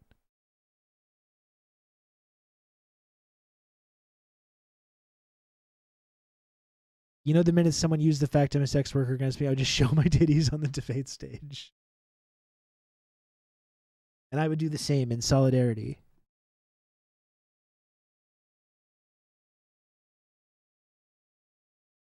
You need a great heel, though. You know, and there was a lot of these leaders that we love to talk about, like Castro was a great heel on the international stage. Again, when the U.S. came and complained about Castro, he was like, "You're taking farms away from people. You're taking away people's plantations. You're taking away their workers and slaves." What did Castro say? "Oh, I'm so sorry. Can we try to find some kind of compromise?" No, he said, "See."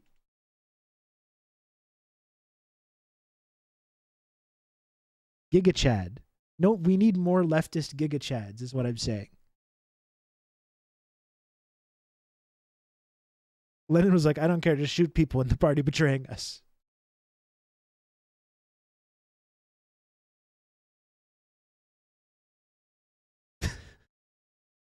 Talk about some other Giga Chads in Soviet history too. There's another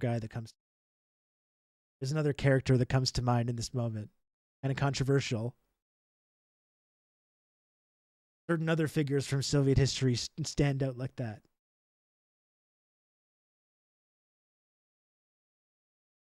Hugo Chavez, yeah, brought that energy. Absolutely. Yeah.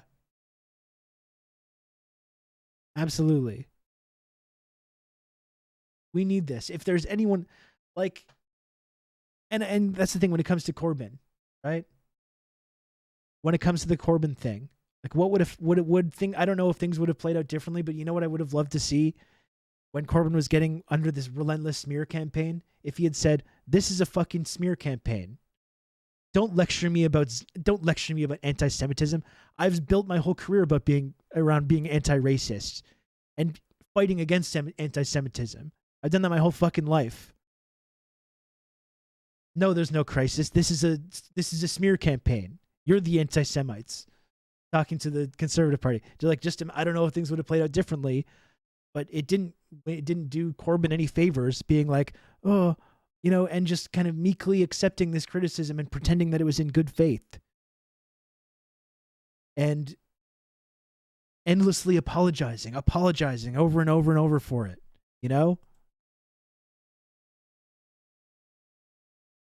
They don't care. That's none of these attacks are being made in good faith, even if they're around legitimate subjects. And of course, anti-Semitism is legitimate.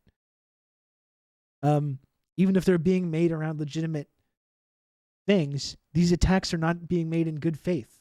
And when they're not, you could just say, fuck you, rather than apologize. Because when it's not being made in good faith, your apology does nothing but give ammunition to your enemies who are trying to destroy you.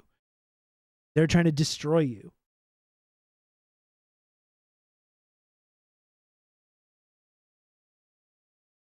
It sucked. He apologized for bad faith attacks. They attack and then they move on once it's successful.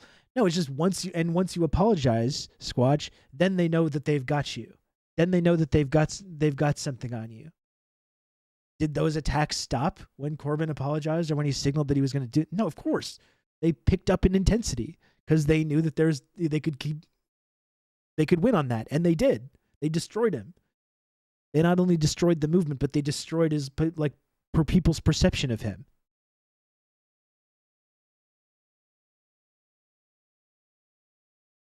We need a heel. The left needs a heel. Again, Andrea Horwath, bringing back to Ontario, seems like a lovely lady. I'm sure she's very nice. She's got progressive values. But we need someone that's going to can captures people's imagination. And that doesn't play these political games.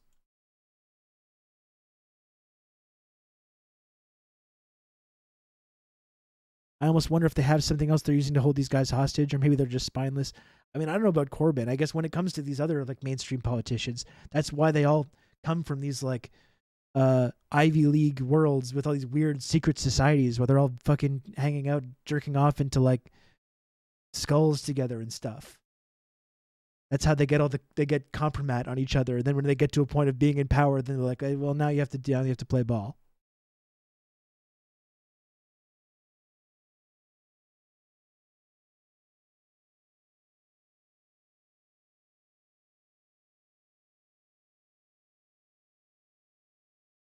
I'm reading a book about Skull and Bones right now, actually. We didn't yet, or David Cameron fucking a pig. Exactly. That's why they can do all these rituals. The Epstein thing is part of that as well. It's all about having dirt on one another. I want a politician that spends every minute of every day just shrieking. I mean, this is the point that I just keep coming back to. On the left, there's just no outlet for the anger that people have. There's nothing. And the NDP is not it. Andrea Horwath is not it. Jagmeet Singh is not it. They're too nice. And you know what? Corbyn is not it, and Bernie Sanders isn't it either. Both of them are too nice. Although Corbyn and Sanders did more to speak to the anger that people have, they still were not able to take that anger and channel it into a productive direction. They both got sabotaged by the establishment, and then rather than continuing to try to destroy the establishment, they both kind of backed down and said, okay, well, we're going to go back to working within the establishment. And there needs to be more of a take no prisoners approach, I think.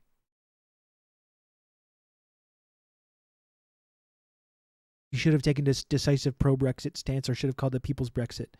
Differentiate to Johnson. Yeah, it was clear once he waffled on that, and once he gave in to the sort of the anti-Brexit people in the party and started talking about doing another referendum and being soft on that, that's when he completely lost all credibility. He could have just, gone out there and made the case for why there's a left-wing case to leave the EU. He did try to, because there was so many political emotions running high about that kind of thing. He tried to soften his approach on it. I like Joel Harden in the NDP, but he'd probably take the nice guy route if he was ever elected the leader. I like him too. I was talking about Joel Harden last night. It was one of the first and only political campaigns that I've actually worked on. When I was kind of first starting to get involved a little bit more in politics, but too nice. Like we were saying last night, Joel Harden says good things about the cops or about Palestine, and then people in the NDP get mad at him and tell him to apologize for it, and he does. And that's not the attitude we need. Okay, no, that's what I mean. No more apologies. I want a left-wing political figure that is going to do the Giga Chad doubling and tripling down. And I think when someone tries that strategy, they'll see that those attacks become like the exact same thing with Trump. It just loses all its impact. Like when Trump said mean things about the troops and John McCain, and all these media guys thought that John McCain was Mr. Popular that everyone loved, when really just it was them that loved them because they're these boot-licking cowards. But they think that John McCain's this universally admired figure. So when Trump is mean to John McCain, they say, "Oh, that's disgusting. This man must apologize. Certainly no one will ever follow this man's campaign again. A campaign dead in the water. This will never work." Did Trump apologize? He was like, no, he doubled, tripled down.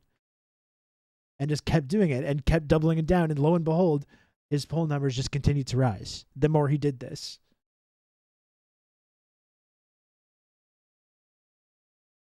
The most relatable thing Trump ever did was bully John McCain. Or all the stuff about Putin and all that stuff.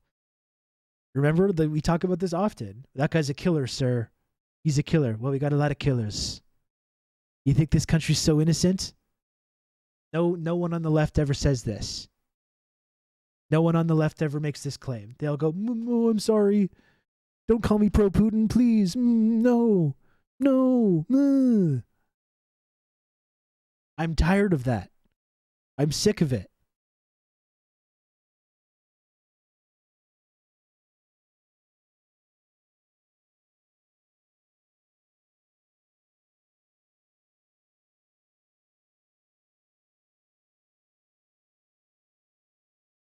You think this country is so innocent was the only thing smart things he said in his 4 years of president. Yeah, I mean, it was an amazing moment. And then to see all these liberals freak out about it. How dare he? Did he suggest that America is as bad as Russia? What?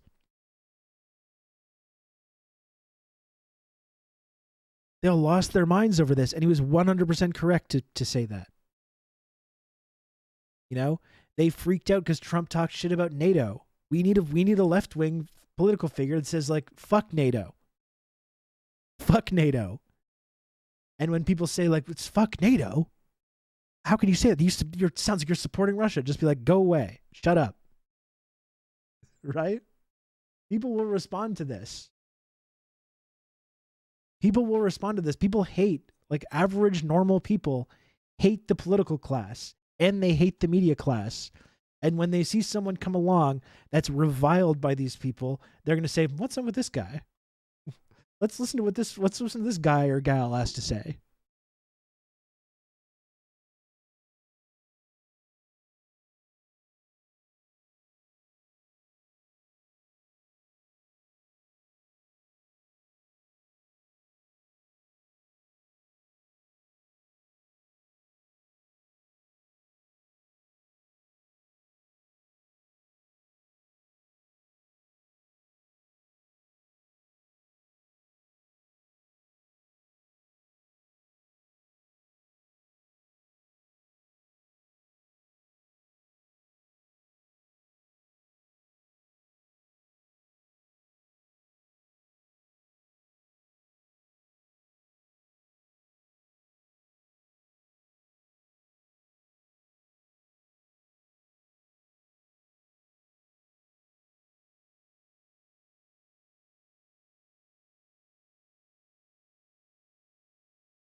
If we left immediately, when would we arrive at Outpost 23? At warp 1, 3 days, 4 hours. What about at warp 7? At warp 8? At warp 9? What's the matter, Data? What happened to those millions of calculations per second? Pardon me, sir. I'm experiencing subspace interference, which limits my abilities. I can't operate as quickly as... What did you say? I said I cannot operate... No. That's not what you said. You said I can't. You used a contraction, didn't you? Sir, I can explain if you would just give me a moment. No, you can't. Don't even try. Captain, perhaps it would be best if we discuss this. Shut up! That's right. That's the part James wanted. That's just talking about the attitude. I was talking about the attitude change from our left-wing leaders here in the West. This is the attitude that I want to see.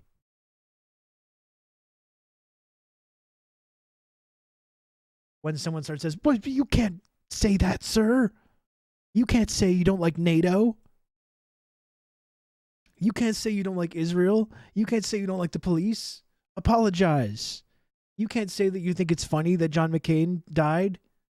Apologize. Shut up." Shut up! Beg your pardon. I said shut up! As in close your mouth and stop talking.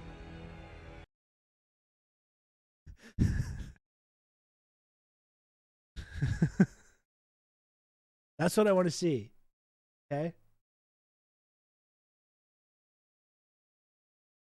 You can't say that you don't support sending weapons to Ukraine. You can't say that you don't support arming Azov battalion. You can't say that you don't support arming reactionary militant Islamists in Syria to overthrow the Syrian government. You can't say that. Please. You have to apologize. Shut up. Shut up. As in, close your mouth and stop talking.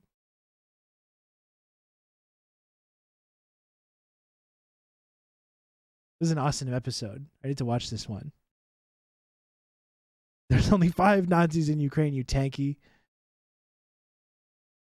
This is actually a good episode because my son was actually asking me the other day if there's an if Commander Data ever wears one of the red uniforms, and I remember there's this one now. I can show him this. And the one eventually with the episode Chain of Command, where the great Ronnie Cox guest stars as Captain Jellicoe. And he promotes Data to first officer. That's a fucking great episode too, damn. That's the famous There Are Four Lights episode.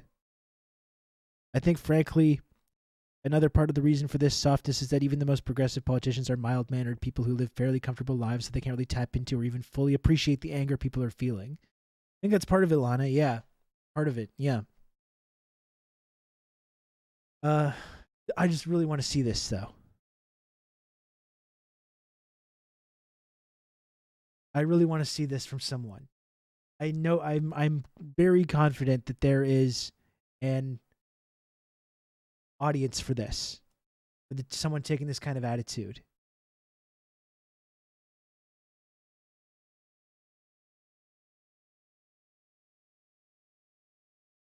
Moonlight and the stars and you. Ooh, na, na, na, na, na, ooh.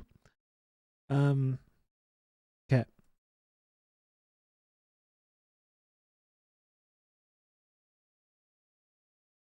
Da, da, la, da, da, da, ba.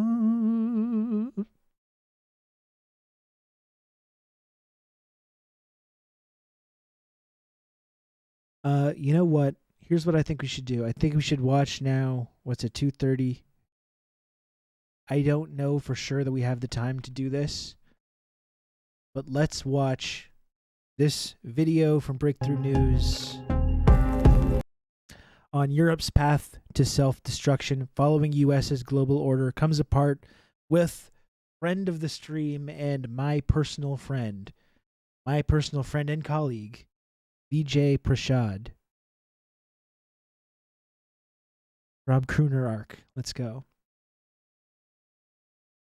one of these days.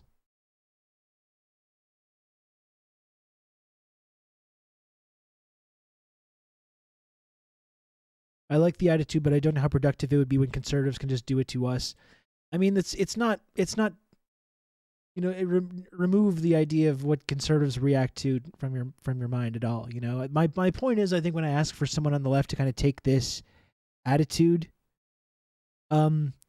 it's just to give an outlet to the anger that people are feeling. That's the basic point that I was trying to make. No one in the left in Canada, in the institutional left, is giving this outlet, and people are angry, and they're right to be angry. And I think that someone taking this kind of stance would appeal to people. I think there's an audience for it.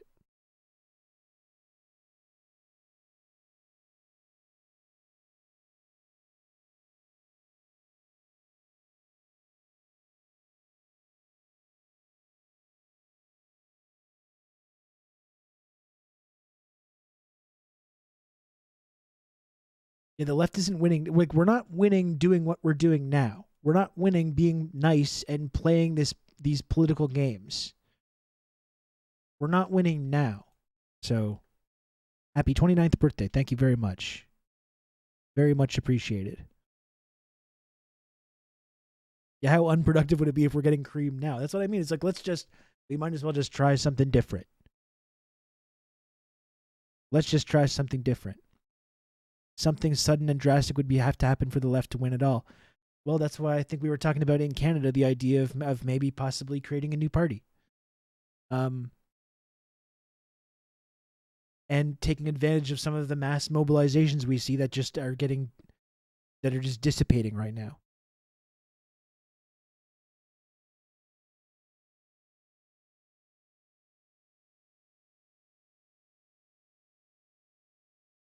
It would be nice to see someone not being a wimp on politics when the world is on the brink of climate disaster. We simply use the computer to mark up the size of the account. Happy birthday. If the cons are going to do this anyway, at least we could just show that we aren't fucking total doormats and firing back instead of just taking it. Yeah, exactly.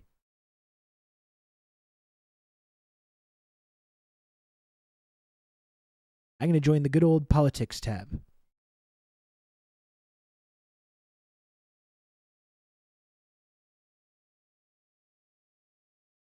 Thank you very, very much, Aximom, for the 400 friend coin.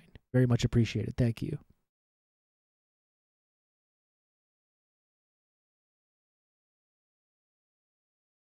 How does the left in America mobilize when most of the working class is too encumbered or lacks the resources? Honestly, I don't have a great answer for you. Like, that's why I'm kind of talking more about Canada. There's an opportunity, I think, in Canada to create kind of an outlet that could make a big splash politically. Which is it's a trickier hill to climb, I think, when you talk about the United States. But I think the thing is, we have seen the left mobilize in America many times over the last couple of decades, right? From the Occupy Wall Street, the Black Lives Matter, the Bernie Sanders campaign, the climate movement. There's mobilizations, but this is the thing we talk about often on this show, talking about Kwame Ture and his views on mobilization versus organization. So the left can mobilize, has proven time and time again in America that it can mobilize in huge numbers. But this energy has to go into somewhere other than the Democratic Party, where these social movements just all go to die. The Obama movement, like, that was a massive social movement itself, and they literally just absorbed all that energy and just killed it, and just killed it intentionally, and crushed every other mobilization that happened.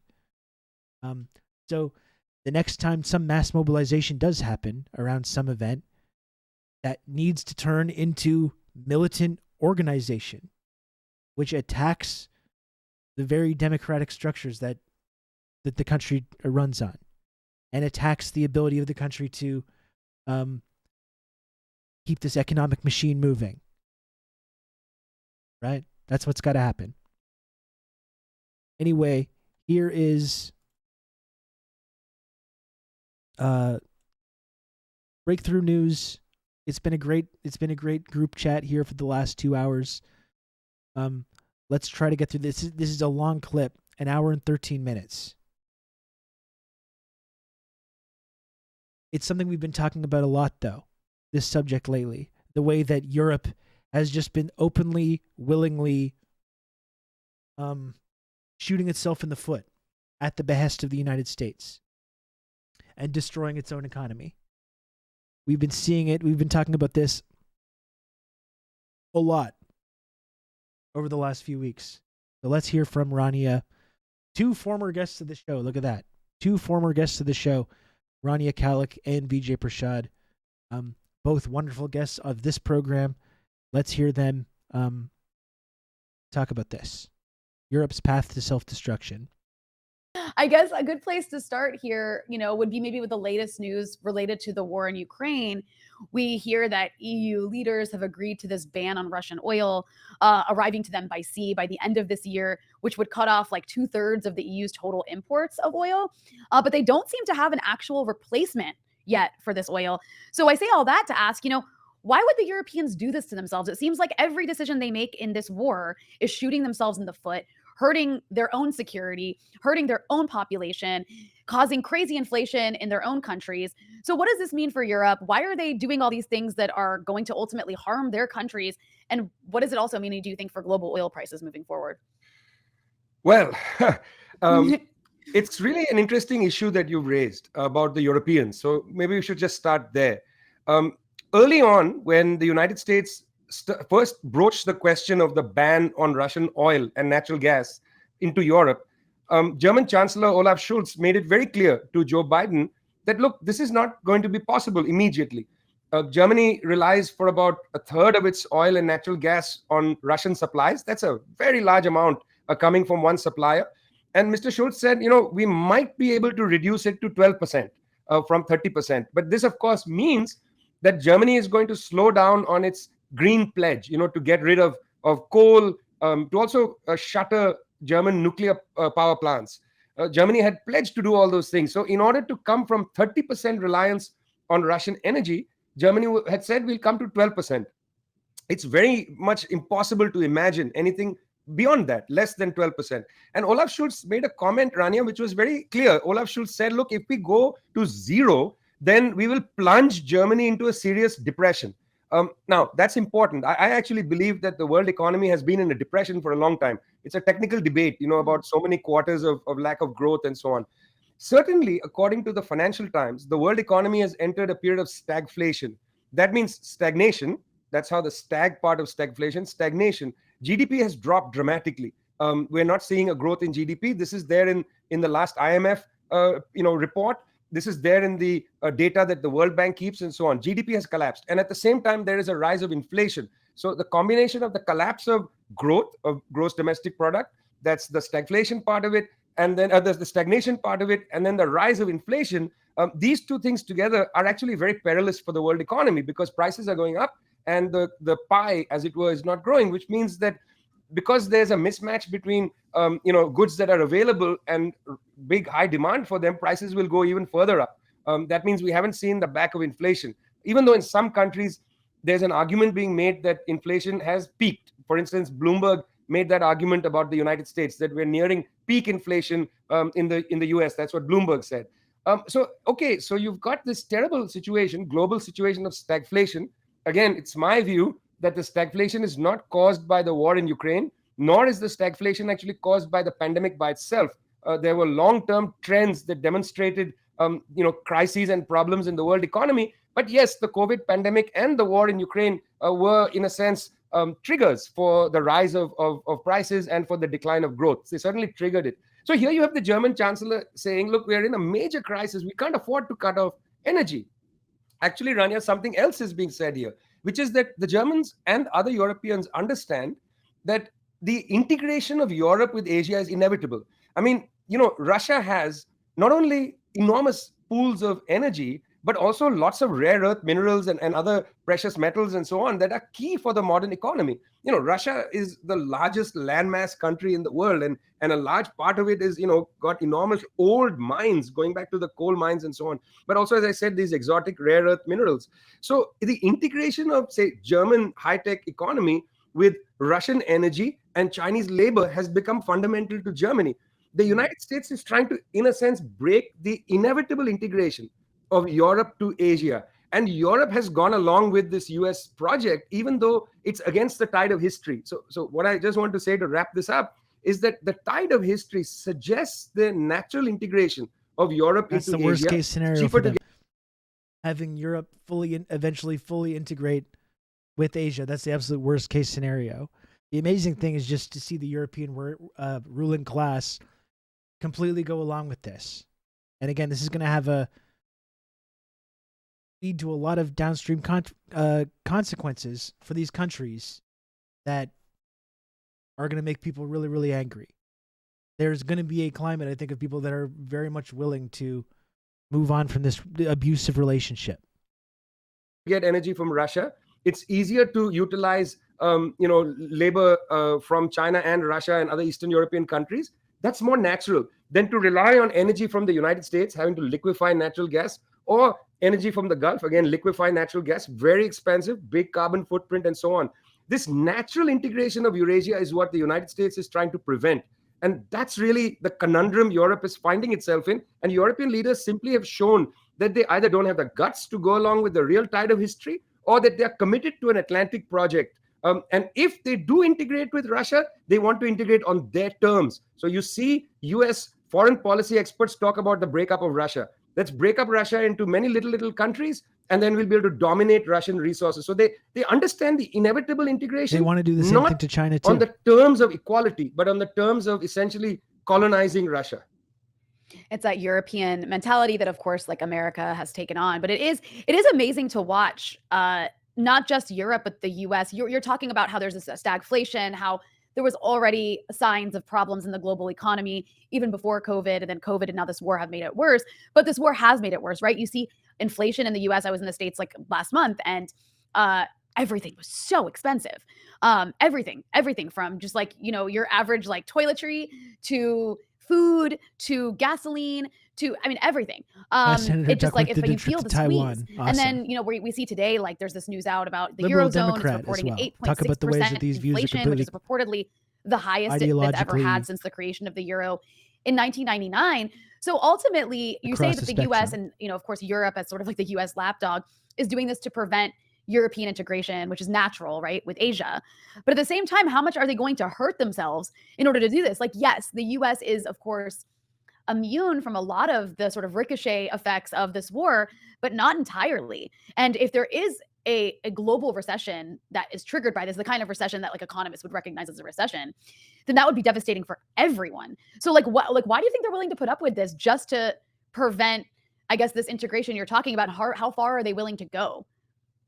Well, there's a theory, okay? I don't subscribe to this theory, but there's a theory in Washington that some senior foreign policy analysts that sit around the Beltway, the kind of the talking heads that make policy in Washington, D.C., they have a theory. And this theory has actually been around for a long time. I remember encountering it around the lead up to the second war on Iraq in 2002, 2003, when the debates were taking place about whether the United States should accelerate its war in Iraq. Because frankly, there was only one war in Iraq. It starts in 1991 and goes all the way, to some extent till 2007.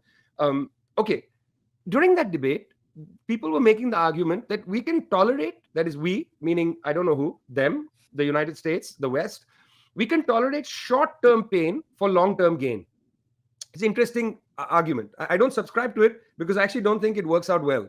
Didn't work out very well with Iraq because after all, the idea was to go in, overthrow Saddam Hussein, and then put in Ahmad Chalabi and others, perhaps to in fact break up Iraq into three provinces, the old provinces of the Ottoman Empire, the northern province, let's call it the Kurdish state, then a central province, and then a southern province, Basra, Baghdad, and then Basra, something like that. Well, it didn't work out. In fact, in many ways, the United States lost. We love partitioning countries into ethno-states, don't we? It's like one of our favorite things to do. War in Iraq, its war aims were not realized. Okay, but there's this theory of you can tolerate short-term pain for long-term gain, and that's the phrase that they use. Okay, so the idea is that they don't want to see either China by itself or China in alliance with Russia emerge as major players in the world with, their own sovereignty, their own agenda, their own attempt to drive a program regarding integration with Europe or Africa or Southern and Asia empowering and so on. fascists to rule over That them. you don't yes. want to see China and Russia as equal partners in world affairs, but you would like to, in a sense, accelerate a conflict with China and Russia. And then now, to quote from Lloyd Austin, US Secretary of Defense, you want to weaken Russia, which the more extreme people talk about the breakup of Russia. Excuse me. You want to weaken Russia, or as I said, the more extreme people want to weaken Russia, break it up, and so on. And then you can better dominate Russia's resources. The range of resources that Russia has. The head of them all, of course, is energy. Same with China. There are sections in the United States that would like to see regime change in China. They don't actually want to put China and Russia onto a SpaceX spacecraft and send them off to Mars. They want to retain the resources, the human capacity of Russia and China, but they want to subordinate it to US Western interests. And so, in a sense, in my view, strangely, there is this argument that they have that we can tolerate this short-term gain, meaning there'll be inflation, there'll be some global turbulence, there may even be a nuclear strike against Russia, and so on. But then Russia will collapse. This time, what they couldn't accomplish with Yeltsin, this time with Boris Yeltsin, who took over in Russia 1991 to 1999, what they didn't accomplish with Yeltsin, which was the breakup, the dismemberment of Russia, in the same way as they dismembered Yugoslavia, this time they'll dismember Russia, maybe even dismember China, break it up in some way, and then be able to dominate the Asian continent. So you won't have Eurasian integration on an equal footing. You'll have, again, a kind of recolonization of the Asian continent. And so, again, short-term pain. I mean, who's taking the pain? That's a real issue. It's the poor, the middle class, and so on. And then long-term gain. Who's going to gain? That's what I mean, too. Is like these people would like nothing more than to split China up, turn Xinjiang into East Turkestan, split off Tibet, split off into like a Buddhist ethno-state, split off Hong Kong, make it more of a Western colony again. There's nothing more than these imperialists would like, these very powerful world leaders in the West. There's nothing more that they could like. And fortunately for them as well, they've got a whole generation right now of compatible leftists that are apparently fully on board with this. They're fully on board with this project, and they think it's great. This is some guy, Rob Russo, some leftist based in Canada. I was turned on to this sick individual, and I found this. It's like it's this decolonial land back movement. This is how like people have been suckered by this kind of left-wing language to support this extremely reactionary imperial project by the most powerful people in the West to destroy their main emerging rival. Zach, thanks for the raid. Thank you very much for the raid. Appreciate it. Welcome in.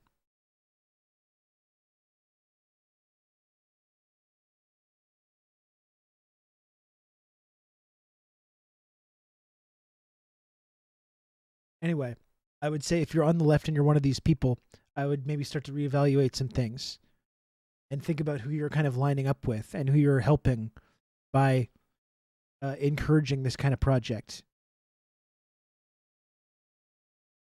Because we still see a lot of this. It's going to be multinational corporations. It'll be, the SpaceXs and so on, because they'll get access to exotic rare earth minerals that are in abundance in Central Asia and in Russia, which are under the kind of dominion right now of the Russian state. So that is what I feel is driving some of this sort of madman theory of world affairs. And I want to underline this. This is back to Nixon's madman type theory. This is the United States saying that in order to maintain dominance, we are willing to go to places that reasonable, sane people, and I saw you rolling your eyes when I said, they might have a nuclear strike and so on. That's because reasonable people think that's nuts. But in a sense, they are willing to do this. This is the short-term pain for long-term gain.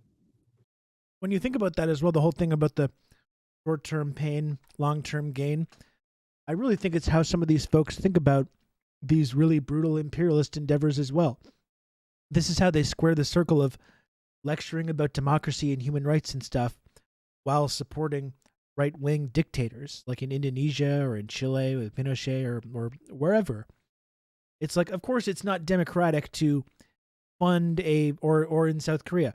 It's of course it's not democratic to fund and arm and back a military dictatorship that carries out this mass campaign of kidnapping and torture and murder of leftists and dissidents and trade unionists and socialists. Of course, that's not democratic. And of course that goes against all our precious values of human rights and all this stuff. But once you go through this painful process of military dictatorship where they kill and remove and disenfranchise all their possible enemies, then these places turn into nice, compliant colonial subjects like Indonesia that know their place and don't do anything different, and everyone's happy and everyone's part of this global project. I kind of think that's how they justify these kind of things, right?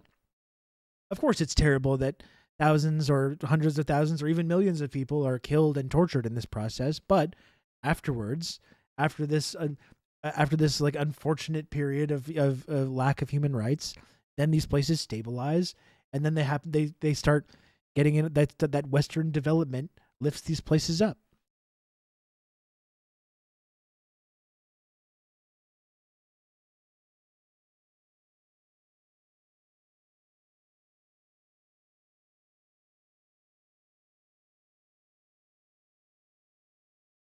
Matron's Militia, I gotta say, I have no idea what you're talking about. The embarrassing thing about you, Rob, is you pretend to be a part of the states while being a peasant settler. Do I do that? I don't think that's true. Despite being our well-read anarchist friend, sometimes I'm not so sure about some of that reading that you're doing. I would maybe start to read some different things, personally. But thank you for your input on that. Yeah, no, you're absolutely right. It's so stunning to me, like the lunacy of these people. But you make an excellent point that when they talk about short-term pain, it's not them feeling the pain. It's like all those like rich celebrities and politicians being like, it's okay if we pay a little bit more at the pump because freedom isn't free. And it's like, but it doesn't matter if you pay a little bit more because you can afford it. Nobody else can. That said, Russia's invasion of Ukraine, while obviously like provoked by NATO expansion, is also fueling further NATO expansion with Sweden and Finland rushing to join NATO. Why do you think a country would join NATO after watching the consequences of that on Ukraine, which is Russia's invasion? Not that I'm saying Russia would invade Finland and Sweden. I actually don't think that they would, or that Sweden and Finland would actually be as big a security risk for Russia as Ukraine joining. But if you're a smaller country, like why would you do that, especially after witnessing how NATO isn't even intervening to protect Ukraine? They're just like giving Ukraine weapons so that Ukrainians can like fling themselves at Russia. And what do you think will be the impact of Sweden and Finland joining NATO? Does that even matter? Well, I was interested in the conversation, Rania, about how Sweden and Finland are relatively neutral countries that are now sort of breaking their neutrality. It's true that Switzerland, also a country that is claimed to be neutral. I don't know how neutral a country can be if it's the repository of Nazi gold and then all the stolen funds from US-backed dictators like Mobutu Seko Seke and so on. I've always been cautious about considering Switzerland neutral. Not that neutral during World War II, and so on. It helped in the pipeline of Nazis to escape Europe and go to South America. That's not neutral. But Matron Militia, demonizing movements like land back. I literally support giving land back to indigenous people. My point was the ways that imperialists are using left-wing language around decolonization and giving land back to support imperialist projects of partitioning and separating states that are emerging as geopolitical allies against the United States. And yeah, I do have a problem with people on the compatible left in the West then falling for this obvious scam and believing that these left-wing values are being actually employed to help people's lives there and not be part of this imperialist project of turning these countries into client states for the West. And cynically employing this kind of left-wing language about indigenous rights or religious freedom or human rights or tolerance or anything, and using that to justify a imperialist project which would actually harm people's human rights and their ability to affect democratic change in their societies more than actually restore it.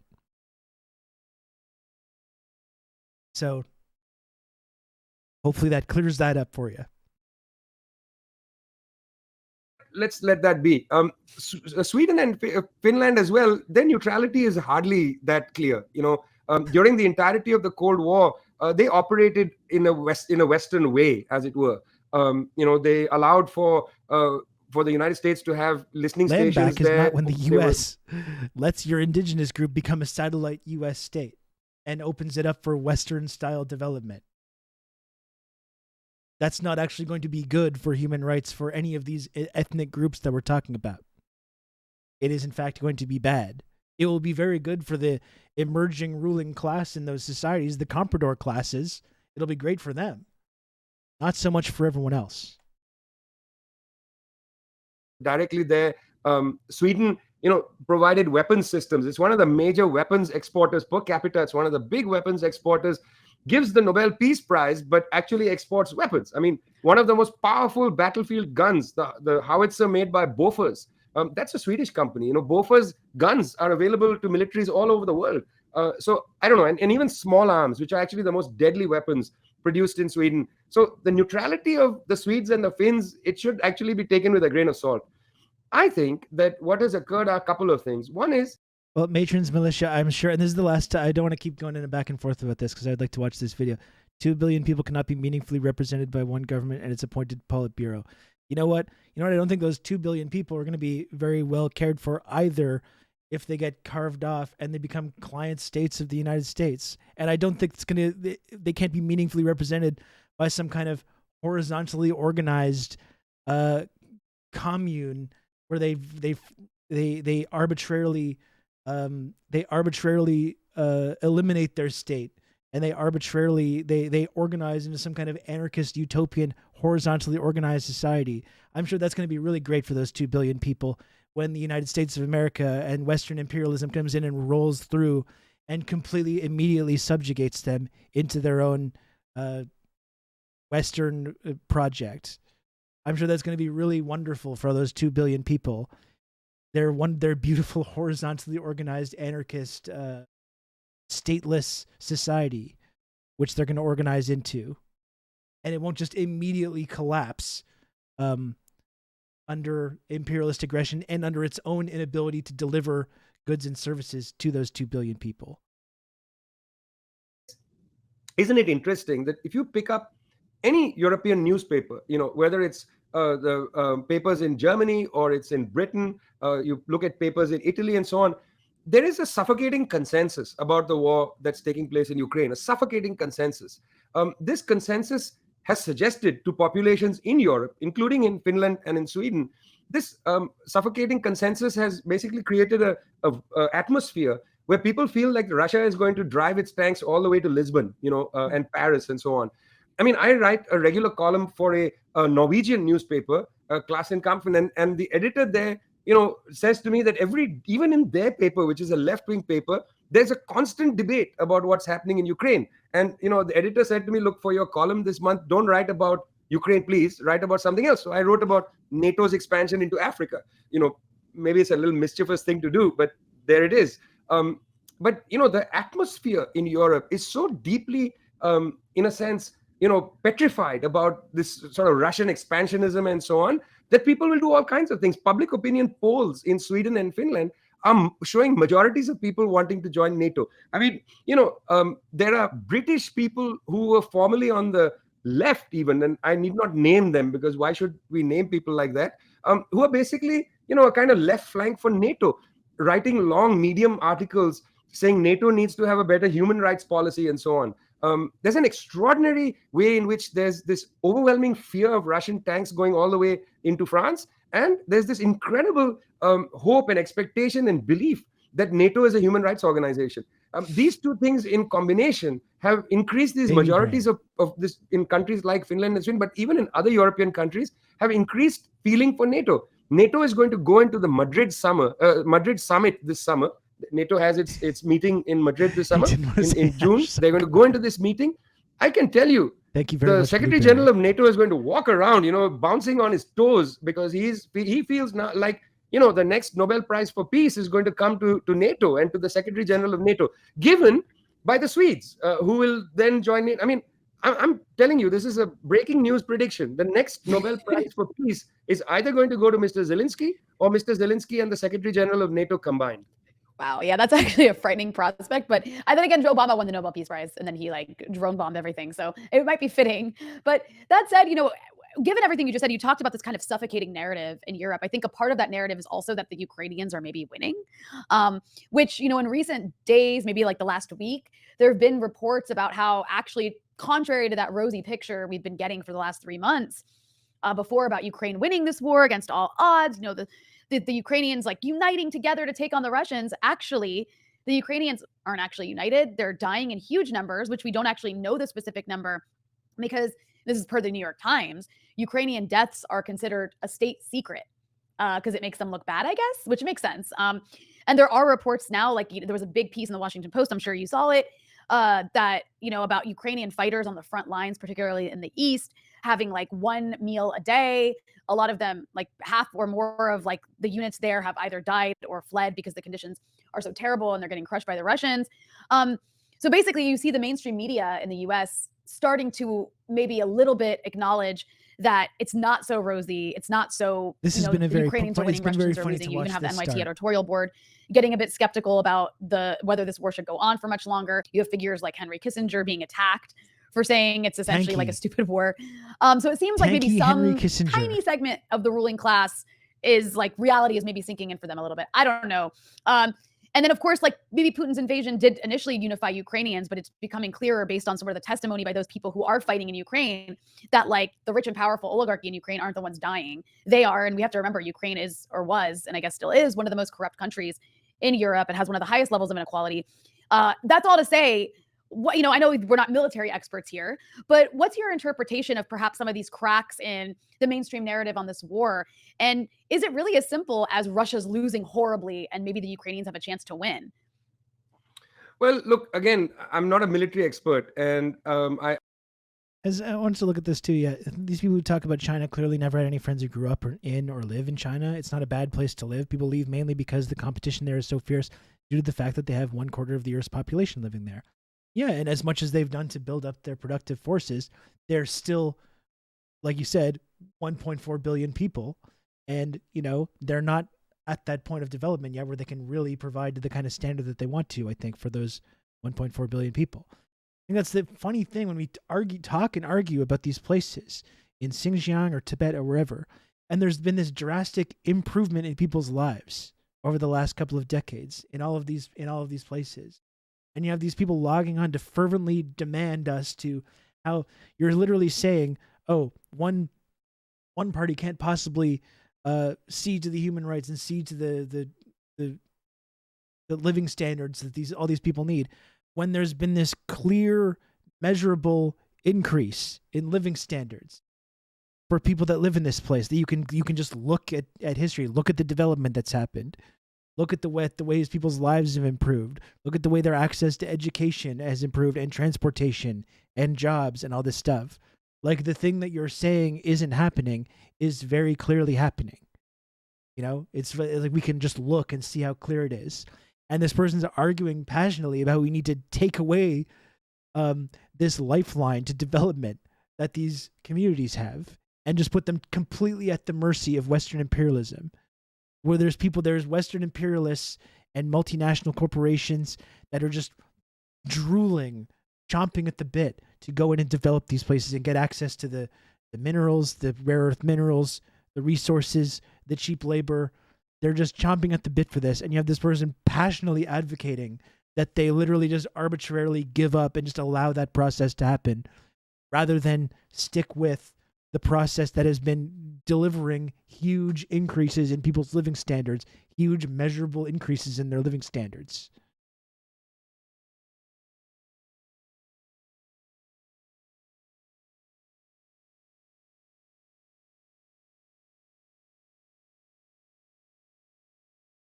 It's definitely our place as Westerners to tell China how to run their country. Absolutely. And like I said, yeah, it would be great. It would be a really great benefit to all these cultures if you just like removed them from that, from being part of that structure, and just completely had them at the mercy of Western imperialism.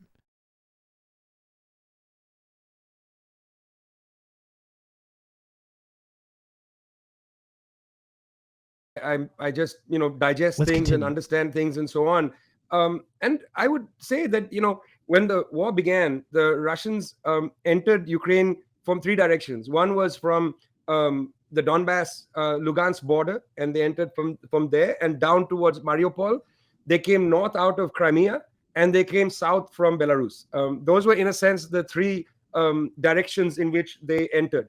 Now, what I found very interesting is that the early on, it's probably true that toward the northern areas of Kiev, the Russian army could not advance as quickly as maybe they thought. I talked to some people, reporters who were in Ukraine, and they suggested that maybe that was another kind of ploy by the Russians, that perhaps they were not interested in entering Kiev and going, street by street fighting, because that's a big city. It's not easy to take Kiev. And if you enter Kiev, maybe Poland would get involved and so on. So maybe they just wanted territory in the north. Why? Because the real goal, it seemed to me, was to both absorb Lugansk and Donetsk, and to build that land bridge to Crimea that would go through Mariupol.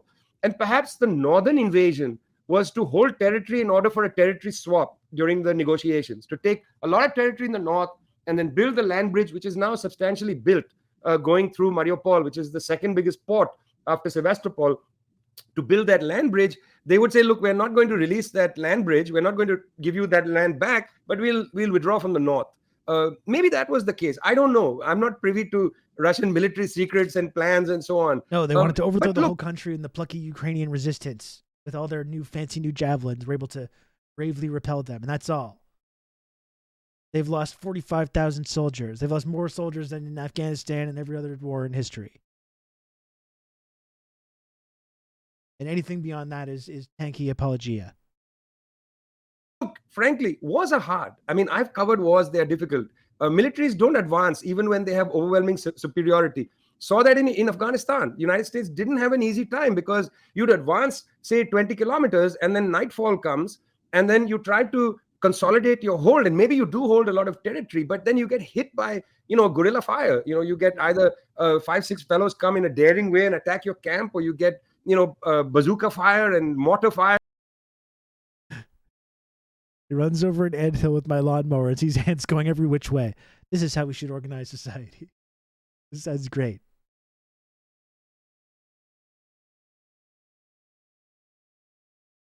God damn, dude. And so on, and then you face a retreat and you take losses. The United States faced that in Afghanistan from the Taliban, who were a ragtag bunch of people who were not getting $40 billion from the United States for weaponry. In a sense, we saw this in Iraq directly, saw this in Syria, where the Syrian military, highly disciplined military, would advance into the Kalamun mountains and then face the fighting from these Al-Qaeda forces, which would keep pushing them back. The Syrian army would have mortar fire, have tanks and so on. But these fighters would... So even in a case where there's total asymmetry between the two sides, it's very difficult to take territory. The United States military has forgotten, perhaps, what happened in the early days of 2003. When the US advanced north from Kuwait, this is in the invasion in 2003, there was a massive sandstorm. And the US armed forces were blocked. They bombed the living daylights out of Baghdad, also out of Najaf and so on. But the actual troop movement was stopped by a sandstorm. And that lasted for, 20 some hours. And after that, the progress was slow. Yes, the Iraqi army collapsed. But that was interesting. They collapsed, but then they reappeared as the insurgency. In other words, they may not have collapsed. They may have thrown off their uniforms, and come back to fight. It's not easy to win a war. It's not easy. And I find it interesting, Rania.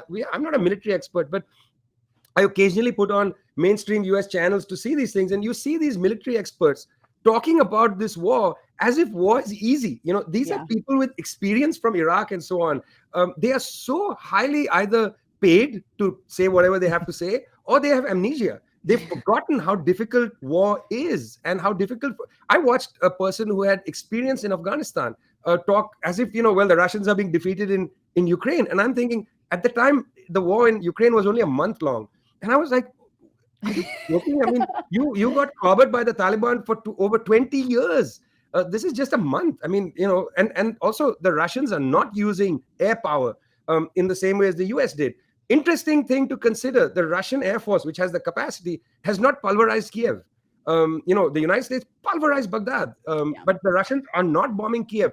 Now, this might also have to do with a kind of odd kind of racism, that the Russians don't want to pulverize, fellow Slavs or whatever. I don't know. I'm not speculating about it more than that. because the US brutally bombed Baghdad. I mean, anybody who went to Baghdad the year after, in 2004, you saw a destroyed, devastated city. Large parts of the city had been bombed. This is not happening in Kiev. So the same military experts on CBS and NBC and MSNBC, they're not talking about the fact that the Russians are fine. They are bombing things. Hospitals have been bombed. There are legitimate criticisms, war crimes, even, legitimate. I think hospital is hit for whatever reason. That's a war crime, whether Israelis hit it in Gaza or the Russians hit it in Ukraine. So, but they are not pulverizing Kiev. They are not pulverizing Kharkiv. That's interesting. What's going on here? Yeah, no, that's a very good point. And also, I think, Russia from the beginning stated its goals in a very vague way so that it can move the goalposts if it needs to. And of course, now it's really focusing on the East, like you mentioned. I just very quickly wanted to share this headline because it would be a shame not to. Just given it's like comical, but also very serious. So this headline from the Times says, Azov Battalion drops neo-Nazi symbol exploited by Russian propagandists. I mean, there's so much to say about this headline, but I raised this because, Vijay, I had you on a few months ago when this war started. And one of the topics that we discussed was the issue of all of these weapons that we're sending to Ukraine. Whose hands are they going to end up in? How is it potentially going to kind of like breathe new life into the global far right movement? We know that Ukraine and the Azov Battalion in particular has been a sort of inspiration for some on the global far right, even including the white supremacist shooter in New Zealand a few years ago. And Azov Battalion has been called a neo-Nazi organization, even by mainstream media outlets, which seem to have forgotten that now. Now they're calling it, literally, it's Russian propaganda to point out that Azov Battalion is neo-Nazi, to the point where they're going to get rid of their neo-Nazi symbol. I mean, this headline's incredible. But I'm just curious, very briefly, your thoughts on this headline and on that broader threat that, or the potential for like the blowback that we might see from this war. I mean, $40 billion in. Doubt the U.S. military has any illusions about Ukraine's chances against Russia. The goal is to keep the war running as long as possible. Anyway, yeah, they love a quagmire. Like that's what we were saying. Like I've got a video of this from a few months ago where we talked about what NATO's goal is, and is their goal to just prolong the conflict as much as possible and turn it into a new and turn it into a new quagmire for Russia? And I don't think that's true.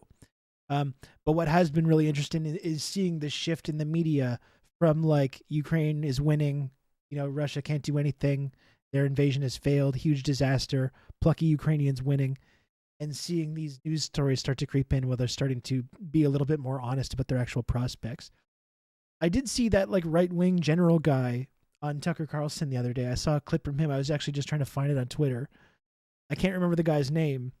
He's one of the only like military people who's been like speaking honestly about this. We've looked at his clip on the show. He's some reactionary fucking psycho, of course, because only people on the right are able to articulate this viewpoint about NATO and the Ukraine. And there, once again, there's no space on the left to make these kinds of arguments. But yeah, I did see a clip, and it's so I can't stress enough how dangerous it is that Tucker Carlson is like the only mainstream platform that's promoting that sort of viewpoint. McDonough, yeah, I think it was him, yeah. Let me see if I can find it. He's through this whole time, and again, it's not a endorsement of this guy, who's again a reactionary right-wing guy, but he's the only one that's been honest about this Ukraine, their actual chances for success.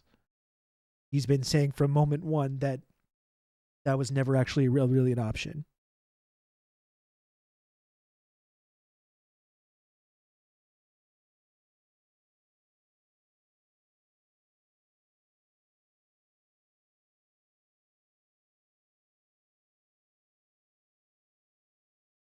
I can't find the guy right now, though. Weapons. Can't find the clip that I'm talking about. Imagine where those could end up. Thank you, Cape Cod. Yeah, first I just want to say that, Tom Ball is a young man, used to live in Russia. Yeah, no, absolutely, Lana. They only do this so the State Department can create the impression that anti-NATO is a far-right position. It's part of the kayfabe. I agree. Yeah. They make it so anyone being anti-NATO, you can lump them into this category of like right-wing cranks. And it scares people off, people on the that maybe would be sympathetic to those views, and it makes it like toxic for people to endorse that kind of viewpoint. Kind of interesting how Tucker Carlson is someone who tried to join the CIA but then didn't, of course, but didn't. He only tried to join the CIA, and then that was the end of their association. And I'm sure that he has no link or whatsoever to the CIA or the intelligence community. It's dumb politics to go in so hard on a losing effort. Brandon thought the war would juice his numbers, and he's been sadly mistaken. And people see exactly when they see, like, oh yeah, we're not doing COVID relief anymore. We canceled all the unemployment benefits, the extended unemployment benefits, the child tax credit, all that good stuff that we were talking about that cut childhood poverty. Yeah, we're not doing any of that anymore. But how's $40 billion of Javelin missiles to Ukraine? Like, average people are looking at that just being like, what? Like, they realize that they're getting swindled in that exchange. Get back to work, poors. Greenwald should ask him about Nicaragua next time. Yeah. A young reporter for the Times in England, which is a terrible newspaper. I don't want to put this on Tom Ball because writers don't write headlines. Headline is written by a sub-writer, whatever. Okay, what a headline. I mean, to send this back to rewrite, which is, I think, legit, I would perhaps put this as Azov. And the rich libs are like, oh, I'll sacrifice more expensive gas if it means we have safe white Ukrainians. Exactly. Like, we understand it's not the same government spending, but normies don't get that. No, I mean, exactly. I mean, they're just printing the money out of the money printing machine in the basement, as always. But I think normies do understand that. It's like we're losing $40 billion here, and they're spending $40 billion on these weapons for this hopeless military insurgency.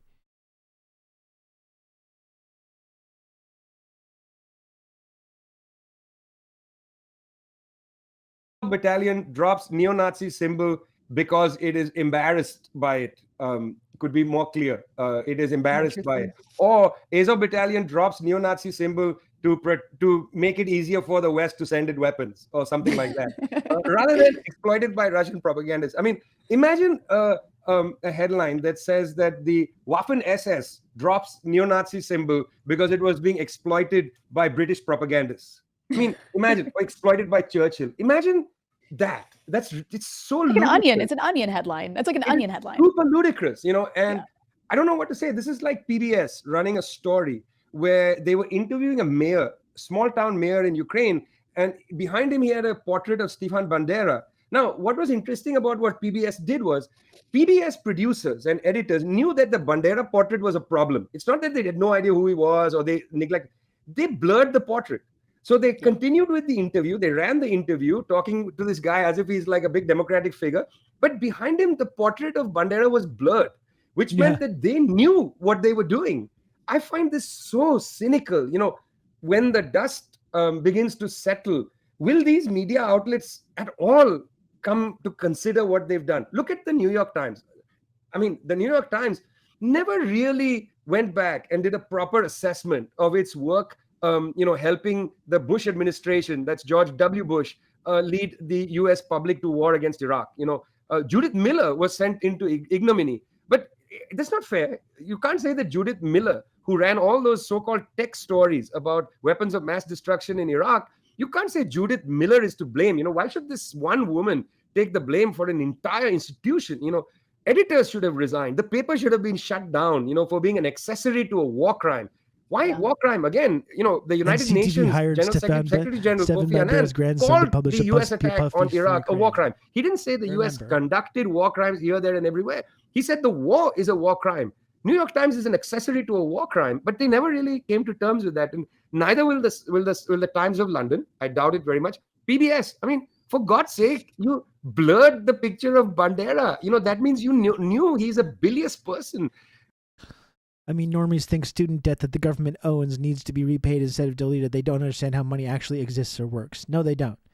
And as we've talked about, such as on the recurring segment on this show, Scarynomics, we've talked about how these economic matters are intentionally obfuscated to ensure that people don't have an understanding about it. And that the only people that can ever understand the economy and how money works and where it comes from are these like this class of like robed interpreters that read the tea leaves. It's like a fucking religion. The religious monks, which are able to interpret the sacred numbers and the sacred lines And then only they can explain these things to us. The oracles, yeah.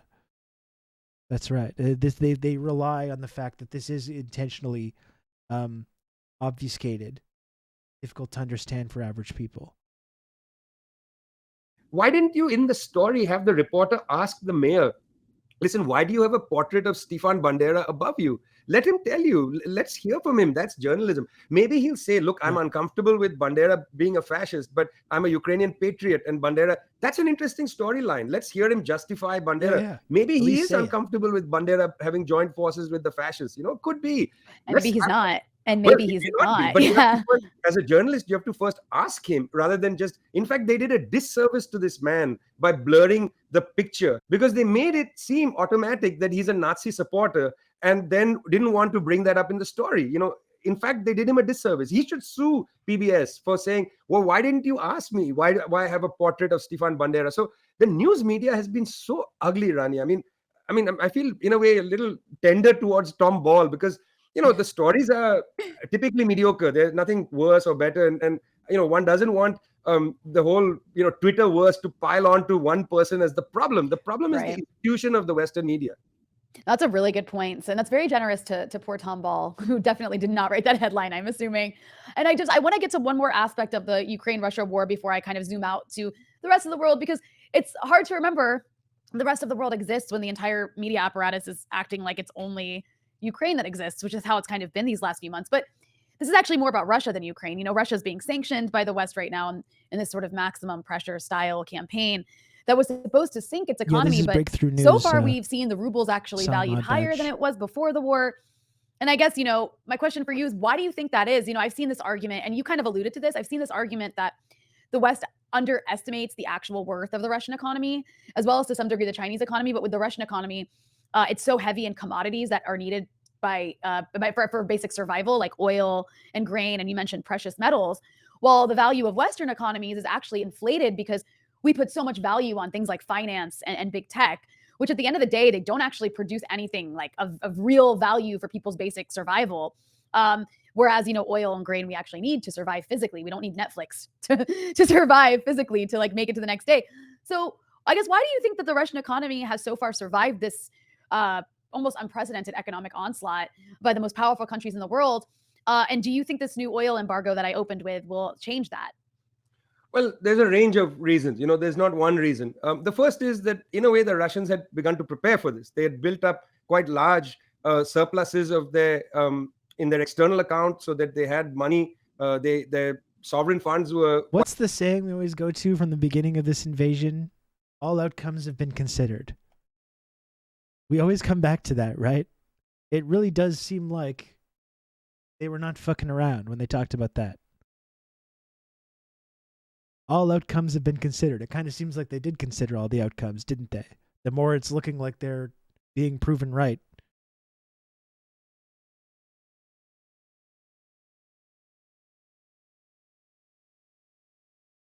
Maybe we got to start taking these folks more seriously when they say these kind of things, rather than just like assuming everything's part of some devious campaign of misdirection and propaganda or whatever it is.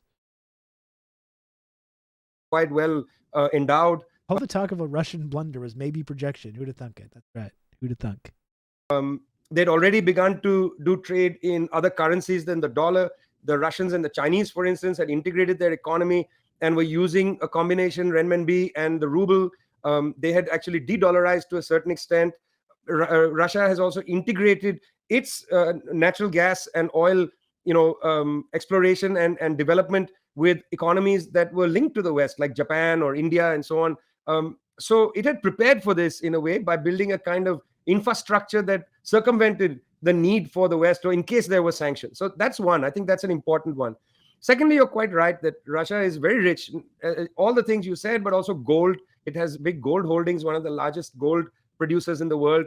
And for all those reasons, it's hard to cut off Russia from the rest of the world. So even U.S. allies like Japan, India, the United States just convened a meeting of the Quad in Japan with the Japanese, the new Australian government, India, and all of them came there. But meanwhile, Australia's principal trading partner is not the United States, it's China, which is firmly integrated with Russia. Japan continues to invest, even despite the sanctions, continues to invest in Sakhalin 2, which is the big natural gas field on Sakhalin Island in Russia. We didn't really talk much about the Australian election. I don't know if we have any Australians in the chat, and it's 3:20 in the morning, I guess, in Australia right now. Don't have a lot of Aussies. I really can't do the Australian accent. I can't do it. I'm wondering where because I know they're the actual the Liberal Party's back, but the Labour Party won that Australian election. I'm wondering where the new Australian PM is in terms of this global sort of great game thing between Australia and China. And you have in the same way that Europe has been intentionally shooting themselves in the foot over this at the behest of the US, so is Australia, joining AUKUS, starting AUKUS and everything, deliberately antagonizing their closest neighbor, their closest trade partner. So I'm wondering where the new guy fits into that, whether he's going to continue that process or whether he's going to push back on it at all, push back on Australia just being this faithful servant of the United States empire.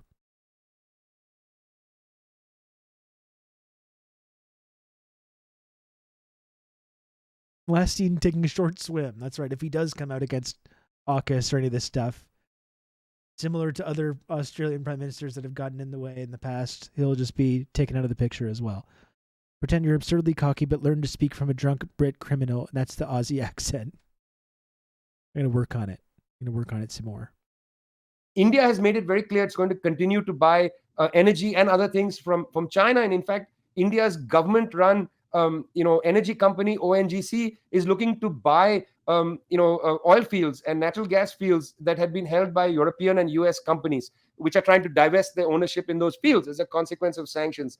So, for that reason, this integration of Eurasia I talked about, it's very hard to get out of. These countries understand that we're in a moment of complexity, of contradictions, not of certainty. So when the US tells India, you got to do this, India says, look, we can't. We're buying Russian crude at a great discount. And that's the last thing.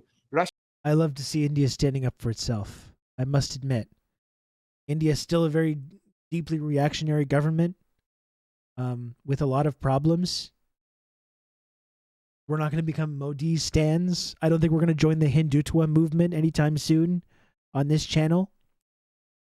I still do. I get a certain satisfaction from these Western allies in the imperial periphery standing up for themselves in this way.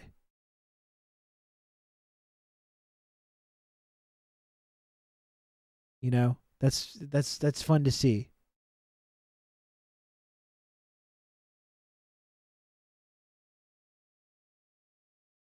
Hopefully, eventually, these sort of reactionary governments, whether it's in India or elsewhere, can be, overthrown by the left in India and elsewhere, and continue that process of developing outside of the Western influence and standing up to the West in this way.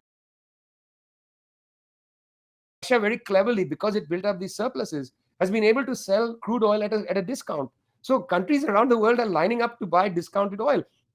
At a time of major fuel and food inflation, if you're getting a discount in oil prices, you're going to queue up. And so the Russians are selling their oil at an incredible discount.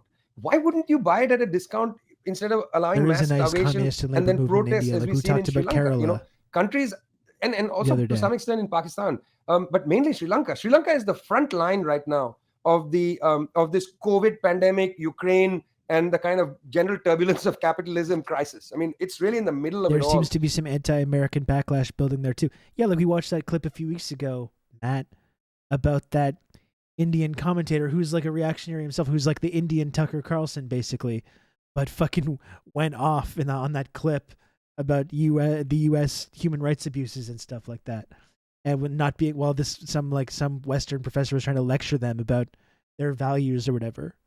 It's interesting to see this dynamic start, Like VJ was saying, even those COP26 comments we watched from VJ Prashad the other day, he talked to us about that, about how those went very, very viral in like right-wing WhatsApp groups in India. That kind of anti-Western backlash is really brewing across the ideological spectrum in these societies. And it's only going to get worse for Sri Lanka. But other countries are saying, hey, listen, fine, Blinken and, Nod and all you other people in the US, you can tell us whatever you want in terms of your needs. But our people have needs. And, I was just in South Africa, Cyril Ramaphosa, no radical sitting there in the presidency in South Africa, made it very clear that, look, this Ukraine war, it's not our war. Therefore, we are not getting involved. We are going to continue with our relations with Russia. India has made it very clear, as I said, stunningly, Japan, which is a group of 7 countries. It's a country that belongs to the OECD. It's part of the inner circle of the United States, war planning against China and so on. The Japanese are like, sorry, guys, our investment companies are going to, and these are government investment companies, are going to continue to invest in Russian energy fields because guess what? We need to continue to import Russian energy, even though Japan only imports about 6% of its all crude, these countries and a little are more just than like 6%. are standing up for themselves, and all these these cuck nations like Germany and like Australia are just like, oh please, sir, please, America, can we destroy our economy more for you, please? Oh, give us a nice little head pat, Mr. America, sir. You have Australia and Germany and all these countries just bending over backwards to destroy their own economies so America will like them. And then you have India and Japan just being like, man, no, thank you. We're not going to be doing that. Of natural gas from Russia. Despite that, that's still a lot, And yeah, Lana, like what you're saying as well, it's extra sick when you take what you're saying and factor in the kind of things we say about Russia. While we simultaneously fantasize about wiping Russia off the map, in the same breath, we speculate about the devious, murderous, violent Russian mind, and all they understand is conquest and violence and murder and all this bullshit. I mean, it's kind of sick, the way we simultaneously fantasize about destroying their entire country again and splitting their country into several smaller countries, which we will also control, while simultaneously lecturing them about how bloodthirsty they are. It's just, the hypocrisy is just sick. And the rest of the world is waking up to this. The rest of the world is waking up to this complete hypocrisy. We don't hate the Asiatic horde's people, just the Asiatic horde's government. That's right. That's what they say. They've killed millions of us and they don't blink. No, they don't. I guess you need to understand statistics to know that anything above 1% is a lot. I mean, if you cut off 6%, we're talking about inflation, in some countries at 7, 8%. 7% is a lot. So 6% is not easy to substitute. Germany at 30% reliance on Russian energy is going to be seriously damaged if it actually, and I don't believe they will, because remember, the ban is on seaborne energy. It's not clear that this is going to include the pipeline energy. Let's see what exactly happens. Yeah, it's, I guess, the countries that rely on the seaport energy needs, which I'm not sure which ones they are. I suspect one might be Hungary. Maybe no, because Hungary is like landlocked. We'll see. But yeah, by the way, Rania, I think this EU thing is entirely meaningless propaganda. Because most of the countries get it through pipelines. Yeah. Well, they better hope so for themselves, because the news was reporting that this makes up 2/3 of their energy needs in the or 2/3 of the Russian gas that they get in the EU is through the seaports. But again, it's unclear like how that splits up by country, and obviously that doesn't apply to Germany so much because of the pipeline gas. But you mentioned something really important, and that's like the food. You mentioned food insecurity in Sri Lanka in particular. There has been this really concerted effort by the EU in particular, but also the US, almost like a PR campaign to blame Russia for this growing food insecurity. And I'm not saying Russia's blameless. Like, obviously, first of all, you've reported on food insecurity before this war existed. So we already have food insecurity in the developing world. But obviously, this war has made it worse because Ukraine and Russia are like the world's breadbasket. That said, sanctions on Russia are always left out by all of these European and American politicians who are talking about it's Russia's fault, it's Russia's fault. Sanctions are driving up fuel and food prices, and it's impacting the world in such a dramatic way. You mentioned Sri Lanka.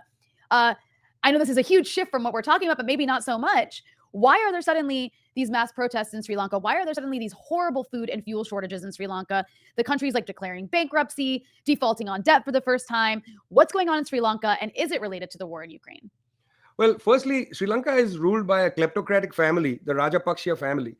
In fact, two members of the family headed the two highest offices in government until the crisis, tumbled at their doorstep, literally, because there were protests and then there was a lot of political thuggery. Their party members going and beating up people, killing people, burning houses, and so on. The Economist ran a headline saying that the economic crisis has become a political crisis. That was how they fashioned it. Now, there are again many authors to the problem in Sri Lanka, but I would put part of the blame, or considerable amount of the blame, on this ruling family and the ruling party in Sri Lanka. Some of this goes to very poor management in the short term of their finances. Some of it goes to long-term mismanagement of the country. I mean, Sri Lanka is an importer of milk, not milk, but powdered milk. In other words, when you go and drink tea, in many places you get powdered milk, not milk. It doesn't produce milk domestically. The milk lobby, the powdered milk lobby, the import lobby is so strong that it has prevented the even the private sector to develop a domestic dairy industry. So there's enormous reliance on importing all kinds of things. It's in that sense, it faces a long-term crisis in terms of sovereignty of its economy. But I also want to say that we have to understand that Sri Lanka went through a great period of political civil war, military instability, and so on in the country. Real terrible war that involved the human rights violations against the Tamil people toward the end of the war, and so on. Anyway, didn't have a chance to really breathe after that. There was some hope for Sri Lanka when Chinese investment came on hand, and Sri Lanka, in a sense, actually joined the Belt and Road Initiative. The Chinese were keen to develop a port in Hambantota, a major port for the Indian Ocean. It's part of the Chinese string of pearls strategy of building a set of ports in the Indian Ocean. Okay, so there was a bunch of different bids for the port. Oh, God. Has anyone else seen people try to reverse the China bad meme toward criticism about America? Because I haven't, man. It's sad. It is sad. Oh, my goodness. Useless. Thank you for the $50. Jesus Christ. Happy birthday. Do chatters get clout for contributing to the worm god? Asking for a friend pauses. Yes, Useless, you do. You do get clout from contributing to this stream, either by sending tips or gifting subscriptions. In fact, that's the whole promise of this community. You've just become an elite member of the Friendship Triangle. Goodness gracious. M. Gauntlet. Thank you very, very much for the 5 gifted subs. M. Gauntlet, much appreciated. Great, not a cult. Emo. You can count on me. You're going to have good old Rob to Maybe talk I need you one through of those all bad this. boys. And thank you, Comrade Social Distancing, for the 2 gifted subs and for all the support you've shown this channel and this community, Comrade Social Distancing. Thank you. I keep forgetting your birthday bits. Thank you for the 50 friend coin, Terry. Thank you very much. I've also seen this reverse American exceptionalism to say that America is the root of all problems. They just reinvented the reverse racism argument, but for entire countries. That's the main difference, I think, between the China We bad simply argument. use the computer to mark up the size of the account.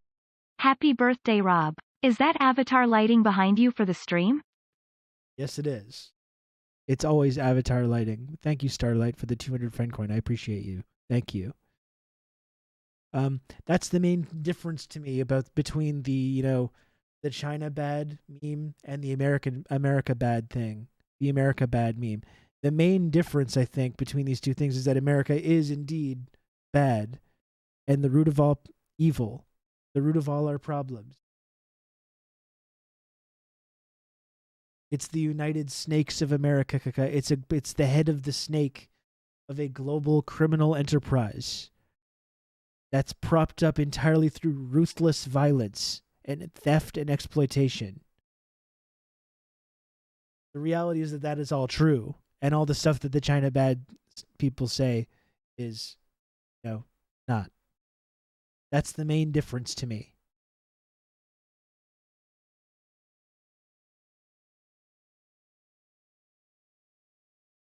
Right? Like we've said many times, people will try and tell you, they'll say, you can't just have a whole ideology based on hating America. And as I've said before, yes, you can. You can indeed have that. And as I mentioned, you're going to be right more often than not. if you just always take that stance. All these geopolitical conflicts and all these big storylines, it's a prism that helps you understand all these things. Hating America is the change I can believe in. If hating America is wrong, I don't want to be right. And listen, I don't get it twisted. I hate Canada too. I want to destroy the whole thing. The whole project. Canada's just a pathetic client state of this global organized crime ring, right? So it's all bad. It's all rotten. It's all going to be burned away like a cleansing forest fire, after which, beautiful trees and grass and moss and lichen grows over the scarred remains of what was there previously.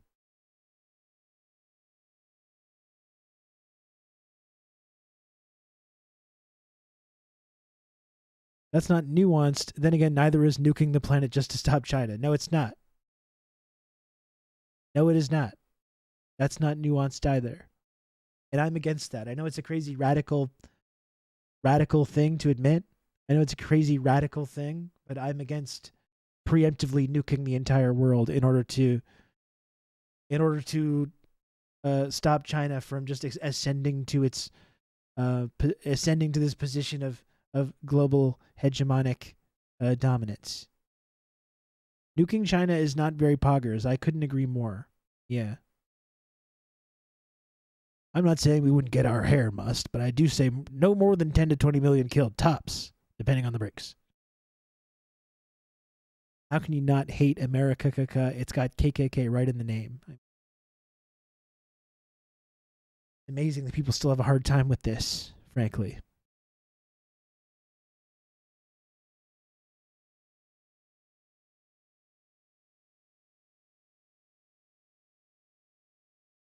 And Ada Nexus Gaming, it sounds like you're the weaker little brother crying to me. How about that? What did you think about that? Sounds like you're the crying little brother, if you ask me.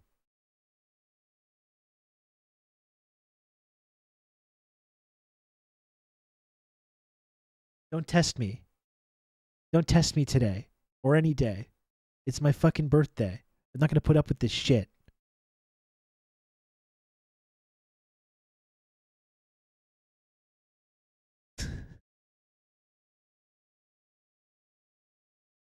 An independent assessment was made of the financing for the port.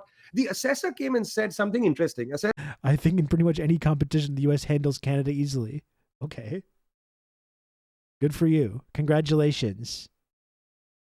Good for you. And you personally did a lot to contribute to that also.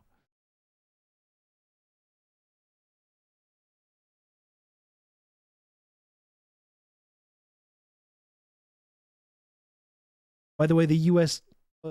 lost a war to a bunch of farmers. Remember that? When they got their fight, the U.S. got their asses handed to them by a ragtag collection of farmers and peasants. Remember that one? My country's stronger than your country, bro.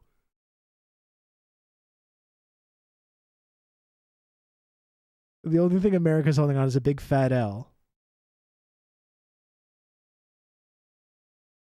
Rotten country. This is a rotten place. Dudes in flip-flops, yeah. Don't forget the guys with sandals and AKs. That's right, yeah.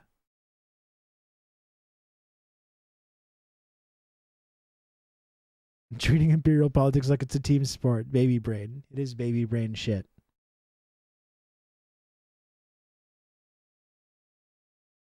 Rob, you don't understand. According to the vets I know, they hid in the trees. We all know that trumps our entire military strat.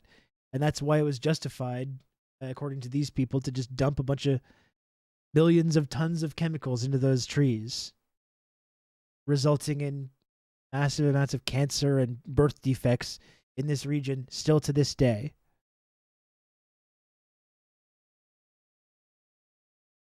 Truly awful place. My country could beat up your dad. There we go. This is the level of discourse that we have here on Twitch. We love it, folks. We love it. Let's continue this video. I don't know if I'm going to get to this whole... we have 20 minutes left. Not so bad. Let's see if we can do it.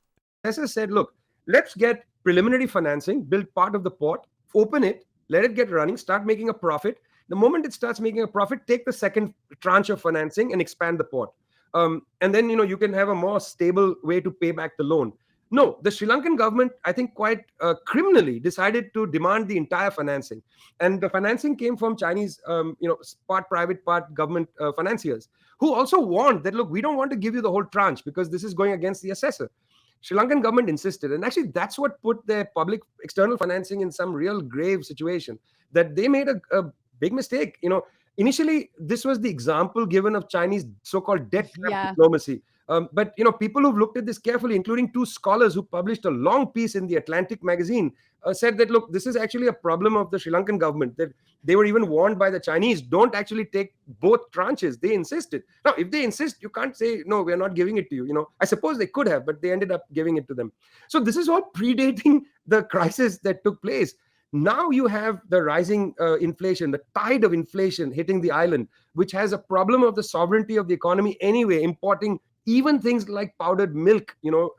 United States has a shortage of infant milk supply. It's a big scandal in the United States, although not made as much a scandal as it should be. But there's a shortage of powdered milk in the US. Imagine now, a country like Sri Lanka, which was bidding capacity to bid for limited supply of powdered milk, is not that great. That means they're not getting enough supply of even things like... That's why it's their key witness. About the collapse, you may well be right. The left is killing the station faster than anyone could have predicted. Dipshit, the left in America has no fucking power anywhere.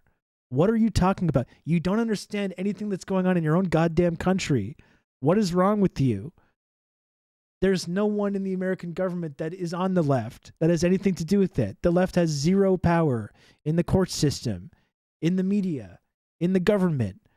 No one. There's no one on the left that has any institutional power whatsoever. You don't understand anything about your own fucking country. You don't even understand what's going on in your own country. You got to look around. If you're going to go on Twitch and go into people's Twitch streams to try to start causing shit, you should have a basic understanding of like what it means to be on the left, what it is to be on the left, what it is to be socialist, what is capitalism. You should have a basic understanding of these concepts before you start weighing in on this shit. All major tech companies owned by the left, legacy media left. You don't know you have no fucking idea what you're talking about, man. No clue. It's embarrassing for you. That's really embarrassing that you would come on and say these kinds of things. If you think legacy media, corporate media, the massive corporations that own the media establishment, capitalist media, you think that's on the left. President Joe Biden, literally a right-wing conservative for his entire fucking career. You think that he's on the left because politics is a team sport to you. And you like the red team and not the blue team. Use the computer to mark up the size of the account. No clue what you're talking about. When people confuse Pelosi and Biden as being radical left because Republicans said so. KEKW. Thank you, useless. Yeah, famous lefties, Nancy Pelosi and Joe Biden. God damn, dude. You don't know what the fuck you're talking about, my friend. You should feel bad. You should be embarrassed and feel bad about displaying your total lack of knowledge of any of these concepts in this public forum. The people who are the biggest, most powerful capitalists in the US, this to me is the left. Yeah. Brilliant. Fucking hilarious. Let's tell an American about America. I will, actually. Yes, I will. I will do exactly that. I will tell you about your own country because clearly you don't understand anything about who actually controls your country. You have a baby brain. I'm sorry to tell you. You have a childlike understanding of the world. You're literally like a child. In fact, you probably are a child. I would say this person has not reached the age of 20 yet.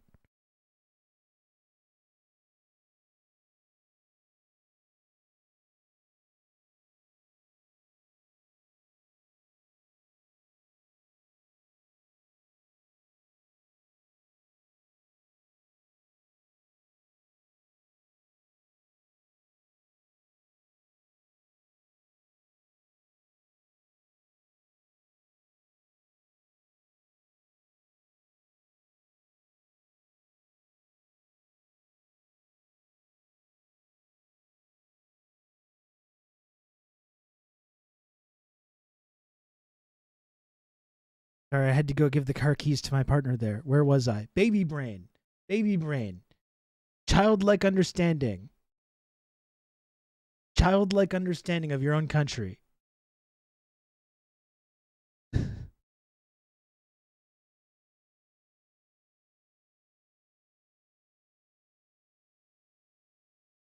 That's where I left off at.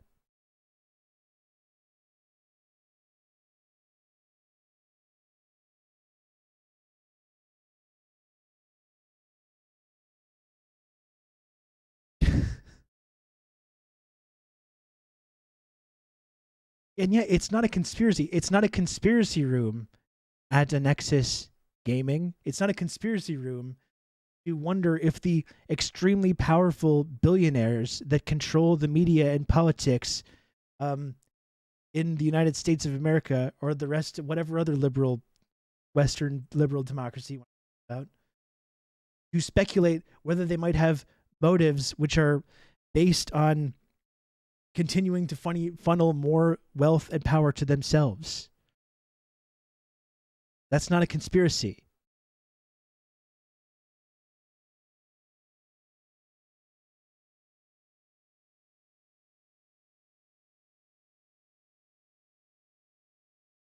Rob, childlike understanding is one of the things that unites us as Americans.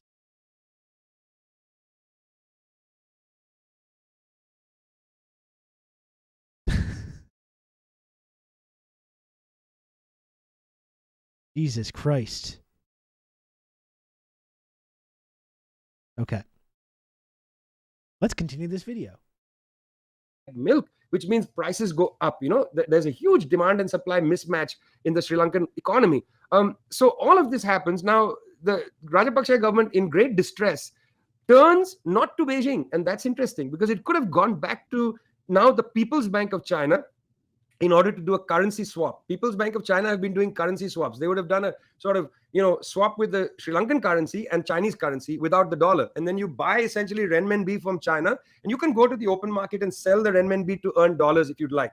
But you don't have to actually buy dollars because that's much harder. You have to get somebody to accept your currency for dollars. That's not going to happen. People are accepting renminbi for dollars. But anyway, the People's Bank of China has been doing these currency swaps. It did it for Argentina. It could have done it for Sri Lanka, but no. Rajapaksa, under immense political pressure from the West, has gone to the World Bank.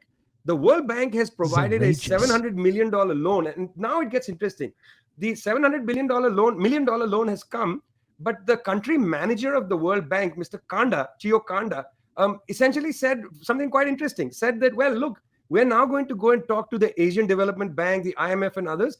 And we are going to, and this is Kanda's language, we are going to repurpose Sri Lanka's loans, meaning wean Sri Lanka away from Chinese financing. It's extraordinary that in the middle of a major crisis in Sri Lanka, this is yet again an opportunity for direct confrontation of the Bretton Woods institutions, World Bank and the IMF, on behalf of the US Treasury Department against China. That's like the principal issue, not the needs of the Sri Lankan people. I mean, if you're actually going to put the needs of the Sri Lankan people at the forefront, all kinds of financing should come into the picture, to help Sri Lanka tide through the crisis. But instead of that, again, we are seeing Sri Lanka being drawn into this Cold War or whatever kind of war that the United States is imposing, where the World Bank comes in and says, we are going to actually wean you away from Chinese financing, make you reliant on the World Bank, 700 million from the World Bank as a preliminary source of funds, and then the IMF is going to come with more. But listen, we know that the IMF always shows up with its own ideas about what should happen to an economy. So beware, people of Sri Lanka. Beware of the Rajapaksas on the one hand, and then beware of the IMF on the other. Well said. I mean, this is so emblematic of just the way that this US Western obsession with dominating the world in these moments of like Cold War actually end up destroying the world, starving. I'll just give you one piece of advice before we move on here. At a Nexus Gaming.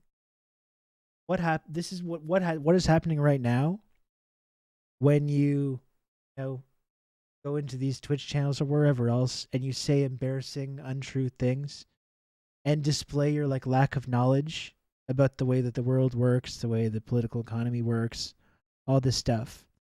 That's what happens when you think without class analysis at a Nexus. You got to think with class analysis. This is what you're not doing. when you think without class analysis, this is when you can say things like the multi-billion-dollar venture capitalists that control tech companies are left-wing. That's when you say idiotic things like that, because you're not thinking with class analysis.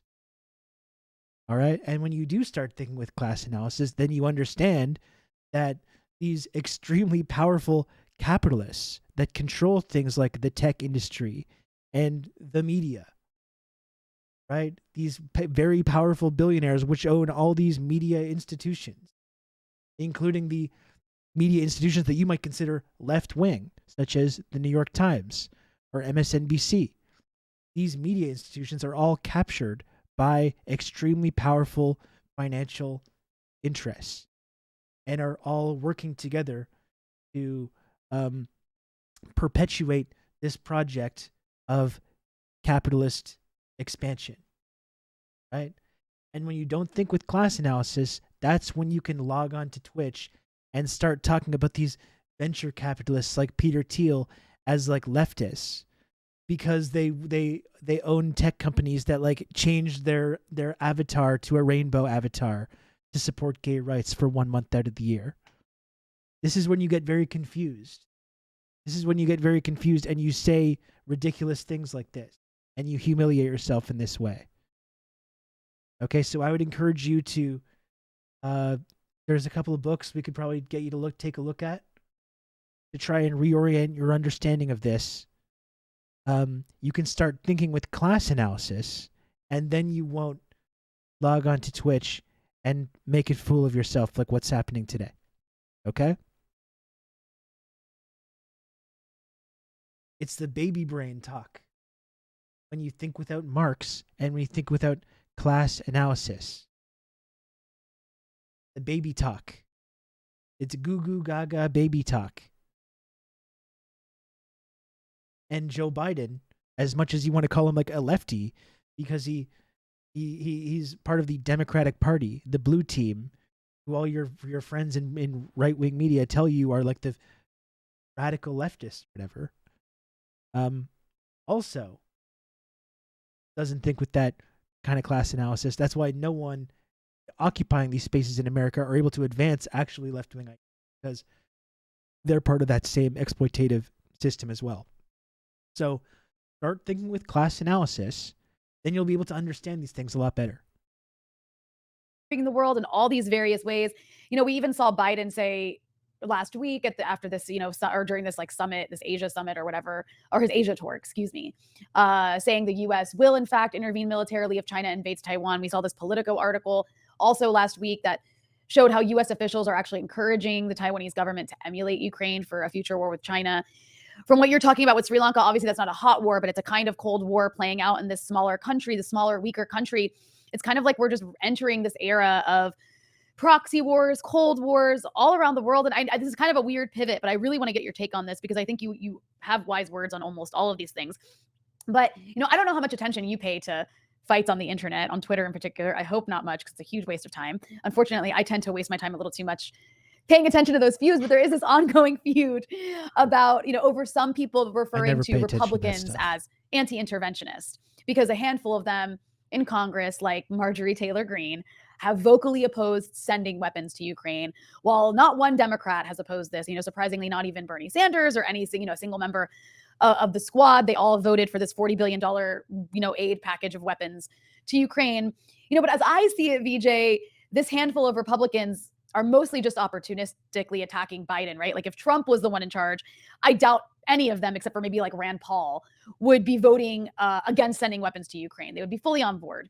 Plus, that faction of Republicans is also so staunchly for war with China that they think we're fighting the wrong war against Russia, that we should be fighting against China. All that said, obviously, we don't endorse the Democratic Party at Breakthrough News, but I'm wondering if maybe you could explain why Republicans shouldn't be viewed as anti-war in this moment, despite the fact that some of them may seem like it. Because it's such a massive mistake that, as I've talked about before, that fucking weird reactionary freaks like Marjorie Taylor Greene are literally the only ones criticizing the U.S. government for sending billions of dollars in Javelin missiles to these militias in Ukraine, while like the left wing of the Democratic Party are just like openly supporting this. It's so just embarrassing. It's so fucking embarrassing. The sad truth is just the average, and it's dangerous as well. It's dangerous to have these right-wing voices be the only ones articulating this. The sad truth is that this is just the average AM radio listener encountering the Chad alt media enjoyer. Because at the end of the day, neither party is anti-war, right? I assume you agree with that. Well, firstly, I will be honest with you. I have not followed this particular kerfuffle on Twitter. I mean, I follow other kerfuffles on Twitter. Some of them are too embarrassing for me to admit in public, but so be it. I mean, I also watch very strange videos online. So it's not like I'm immune to the madness of the internet. On the other hand, let's be frank, okay? You said it. I mean, these are opportunists, but also these are racist, horrible people, and one must never ally with them. I was having a discussion with somebody several months ago about, they were saying, you should have good old Rob to talk you through all this. Red Wizard, thank you very much for the gifted sub. And sorry, I just wanted to get to I got interrupted and I missed the comment. Or did I? About the average AM. Okay, no, I did read that. Yeah, I did read that. Okay, good. Go on Chris Tucker's show. Carlson. Oh, Tucker Carlson. I love that you just called him Chris Tucker. I don't know these people much. I never watched their programs. But I do know, from whatever I'm told, that these are white supremacist type people, and I would never want to. I mean, the only time I went on Fox News was when Bill O'Reilly sent Jesse Waters to my home when I was teaching in Trinity. The day after Osama bin Laden was killed, I happened to have said on a radio program that I felt that there were some serious international law problems with the killing, because now India might just send, a battalion across the border to kill, some Kashmiri in Lahore, and that's appalling. It could start. I made that comment. Bill O'Reilly decided I was to be the pinhead, and he tried to get me on his show. I refused to go. So he sent his attack dog, Jesse Waters, to my home, scared my children, followed me around when I drove around. And then eventually he got me on camera and they ran it, and I was the pinhead for the week and whatever. That's the only time I have been on Fox News. I would never go on that channel. It is a bilious, abhorrent channel. I don't want to, quote unquote, reach its audience, frankly. I think that's a ridiculous thing. I'm so opposed to that. Same way, it's ridiculous to assume that, Marjorie Greene and people like that are in this on some moral footing. Now, okay, they may oppose a war you might have common cause on just that. I actually don't think they oppose the war. I think you're very right. They oppose Biden. They don't oppose this war. They oppose Biden. And I think people forget the plot on that. When Trump was the president, these people were right behind him when he bombed a section of Afghanistan with the mother of all bombs. And then that's the amazing thing too about how these Republicans are just like coming out against arming Ukraine, because they're against Biden. And the absolutely pathetic thing is that if the situation was reversed and if this invasion did happen under a Republican and that Republican president was doing the exact same strategy of arming these militia groups in Ukraine, all these liberals would be bending over backwards to be like, yes, sir. Yeah, we thank you, sir, and supporting it. Like we talk about how there's these Republican outliers that are against it just because they oppose the ruling class. These liberals would be just all in on this, even if it was a Republican president that was doing it. They would just love it.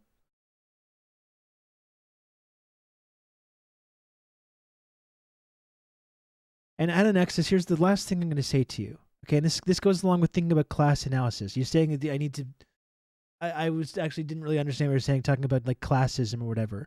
Here's the reality. There is a war going on right now. You're being victimized. It's the class war. And all these wealthy, powerful people in the Democratic Party and the Republican Party and the whole media establishment, from Fox News to CNN to MSNBC, they're all on the same side. They're all on the same side, and they're screwing you, and they're screwing each and every one of us. That's the class war. And when you start thinking that there's some difference between the Republican Party or the Democratic Party or Fox News and MSNBC, you're getting worked, sir. You're being a mark. You're being a fucking mark. Okay? That's how they split everyone apart so they can just take and take and take everything that they want. All right? Every powerful person on all that's connected to the political establishment in every way is part of this process. This is what you need to understand. That's what thinking with class analysis is. And thinking that anyone that's part of that process is like left in any way is just nonsense. It doesn't make, it's baby talk.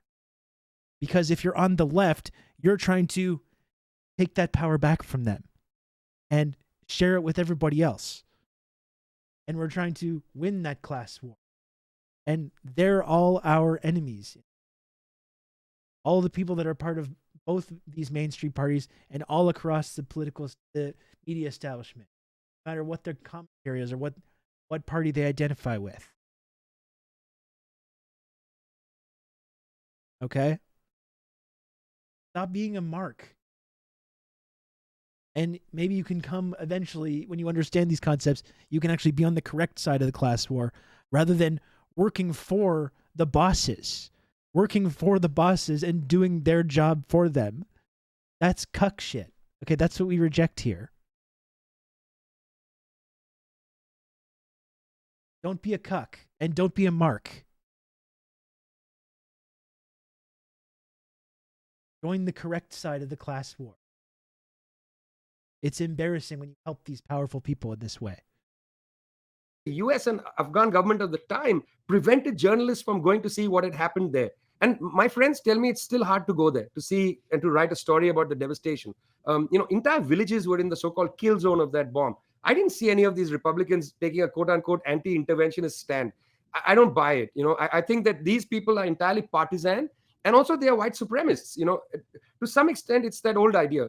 They don't believe maybe that Slavs are lesser. Some people seem to have that view, but they do believe, like the Ukrainian high official, and the reporters from US news channels who talked about blue-eyed children and blonde hair and so on. I think they have that view, and they may want to crush China for daring to stand up on its 2 feet as a country and say, let's use Russia against China. Remember, there was a debate that has been going on in, again, the US for a long time, whether to ally with China against Russia or to ally with Russia against China. Henry Kissinger has always said ally with China against Russia, but others have taken the opposite position. And these are not credible people. They are not to be, I'm not going to hold hands with them and lift up my hands and say we are all against war together. No, I appreciate your thoughts on that. And I also wanted to get your thought on one more thing that I think is really important. It's funny. Yeah, Democrats are not the left. The Democrat lefty tights are not for taking back anything or about sharing. That's because they're not the left. This is one of my whole point. You live in a right-wing country. You have a country, your political system is dominated by 2 right-wing parties. You have the Democratic Party, or a right-wing party, and then you have a far-right, more openly fascist party. This is the political dichotomy in the United States. You have 2 conservative parties to choose from, and you've played yourself. Congratulations, you've played yourself if you think one of these sides is a left-wing party. Or that you think the people that are walking around promoting this, one of these parties is interested at all in taking anything back.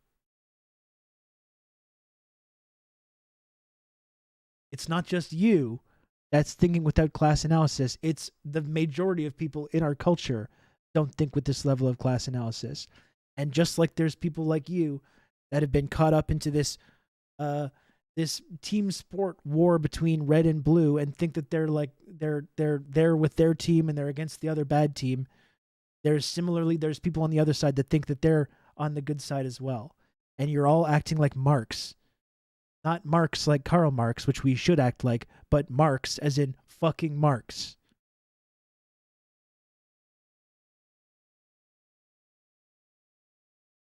Okay, let's continue because I want to get to the end of this video. I got to go pick up my kid from school soon. When I have you on, it's always to talk about the international perspective on all these things happening outside the US, but now so much is happening inside the US. And that we have to comment on those things. And that is the fact that there was yet another school shooting in the US. But of course, like the way it's covered in the media, it's largely framed in this culture war way, right? Where Democrats blame the lack of gun control, that's impossible to pass because of Republicans, which isn't wrong. But then Republicans come up with all these crazy solutions on how to deal with this. Like we need armed teachers, which is insane. And then everyone blames mental health and bullying, which, probably play a role here. That said, I feel like it runs deeper because, I'm talking to you from the Middle East right now, which is drowning in weapons. It's drowning in guns, all kinds of social problems, as well as economic inequality and poverty that's like far more severe than anything in the US. You could even argue that, like, you want to talk about mental health. I think this entire region has like post-traumatic is like a traumatized region. Like there is no mental illness here in a way, because it's just everyone suffers from it because of the conditions here. Yet people aren't mowing down children in school. Yes, there is violence and there's war, but it's like violence with a purpose, you know, like it's violence with an ideology. It doesn't make it okay, but it's different than the sort of mass shooter situation that you see in the US. Like, what, I guess my question from you, because you've traveled so much, you've covered so many different countries, why do you think the US is uniquely exceptional when it comes to mass shootings, like what we saw last week? Well, a couple of things, Rania, and I'm not, again, able to talk more on this because I really don't, I feel this to be just an appalling situation. It's a civilizational crisis for the United States, and people need to really deeply reflect on it and not just jump into talking points. A couple of things. One is, I think it's true that there are lots of mass shootings, and that these take place sometimes at malls, sometimes at concerts like in Las Vegas, but these are not mass shootings. These are principally school shootings. That's interesting to me. Is it a gun problem or is it a school problem?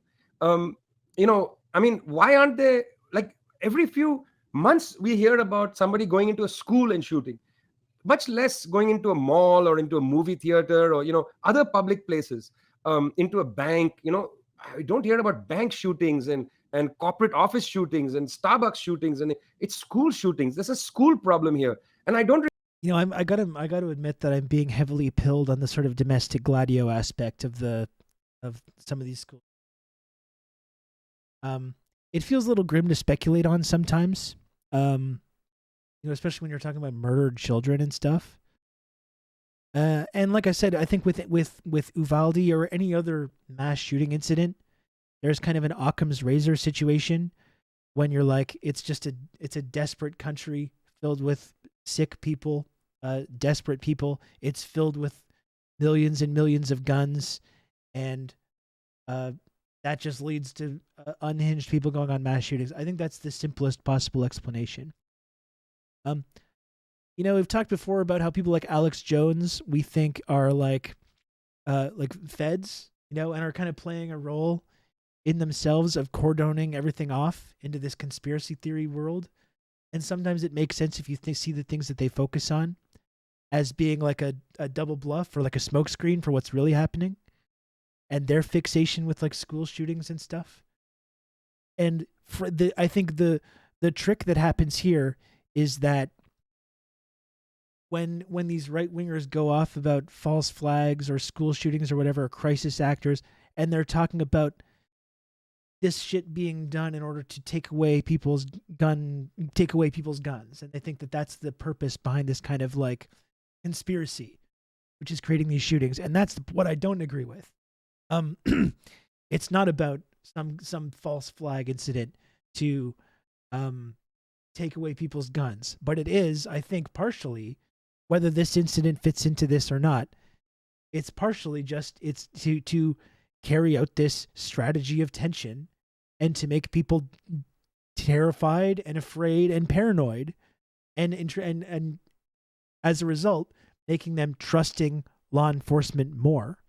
That's the big kind of fuck up with the Uvalde situation, because it's been so obvious, the incompetence and the ineptitude of the Uvalde PD. It's had the opposite effect.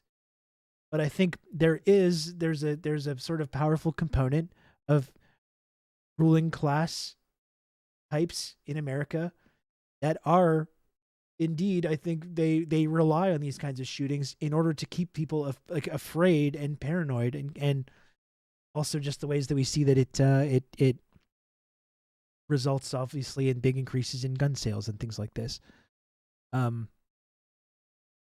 But yeah, it's like we know for a fact a fact that the FBI does go and like groom people and tries to radicalize people into carrying out terrorist attacks. We know for a fact that they've engaged in this for years, and they'll often stop these attacks before they happen, and then they give themselves a nice pat on the back and they sort of congratulate themselves for stopping these things. There's other cases where you could argue this kind of a strategy led to real terrorist attacks, such as the Boston Marathon bombing, which I happen to believe was exactly one of these incidents that was instigated by the FBI, by the intelligence community. And I think like again, the simplest Occam's razor explanation for this shooting or any other match is that it's just some deranged person that's got their hands on a gun, which is very easy to do in America. But I also do believe there are cases where you've got behind the scenes who's this person was like living in poverty. Like, where is he getting thousands of dollars for all these thousands of rounds of ammo and assault weapons? Is there some kind of a federal agent in his Discord DMs pushing him to do this kind of stuff? They have a long history of doing this. I think it's entirely possible that that kind of stuff is still going on. It's not just Islamic terrorists that they were doing that with. I have no doubt that they are engaging in that as well when it comes to other similar kinds of shootings.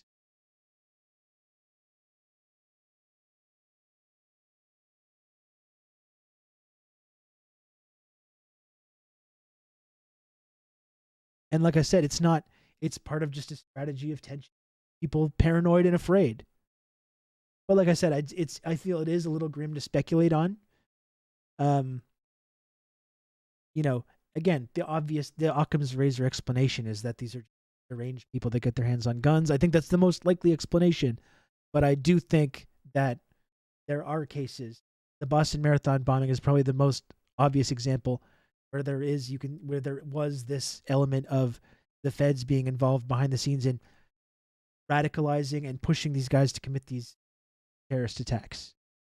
The Vegas shooting is the weirdest one as well. Like, a lot of really suspicious stuff.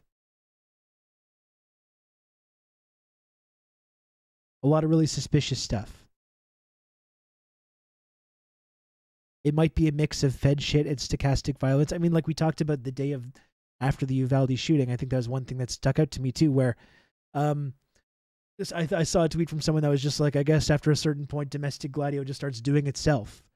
And you don't even really need to speculate on whether the feds are directly involved in pushing this shit or not.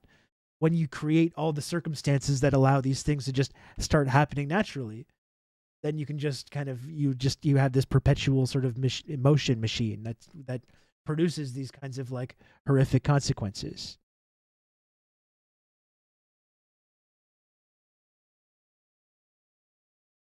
Remember the brother of the Vegas shooter who came out and said there was fishy stuff going on, then the next day was busted for the largest collection of child porn like ever, and I think his house burned down? Yeah, or the colleague of one of the Sarniev brothers, one of the college colleagues of the Boston Marathon bomber, who was killed in his interview with the FBI in the days after the Boston Marathon bomb. The normal thing that happens in an FBI interview. Just one of those normal things that happen, and people end up getting shot. Who knows, though? But I definitely do think it does kind of fit into this sort of strategy of tension.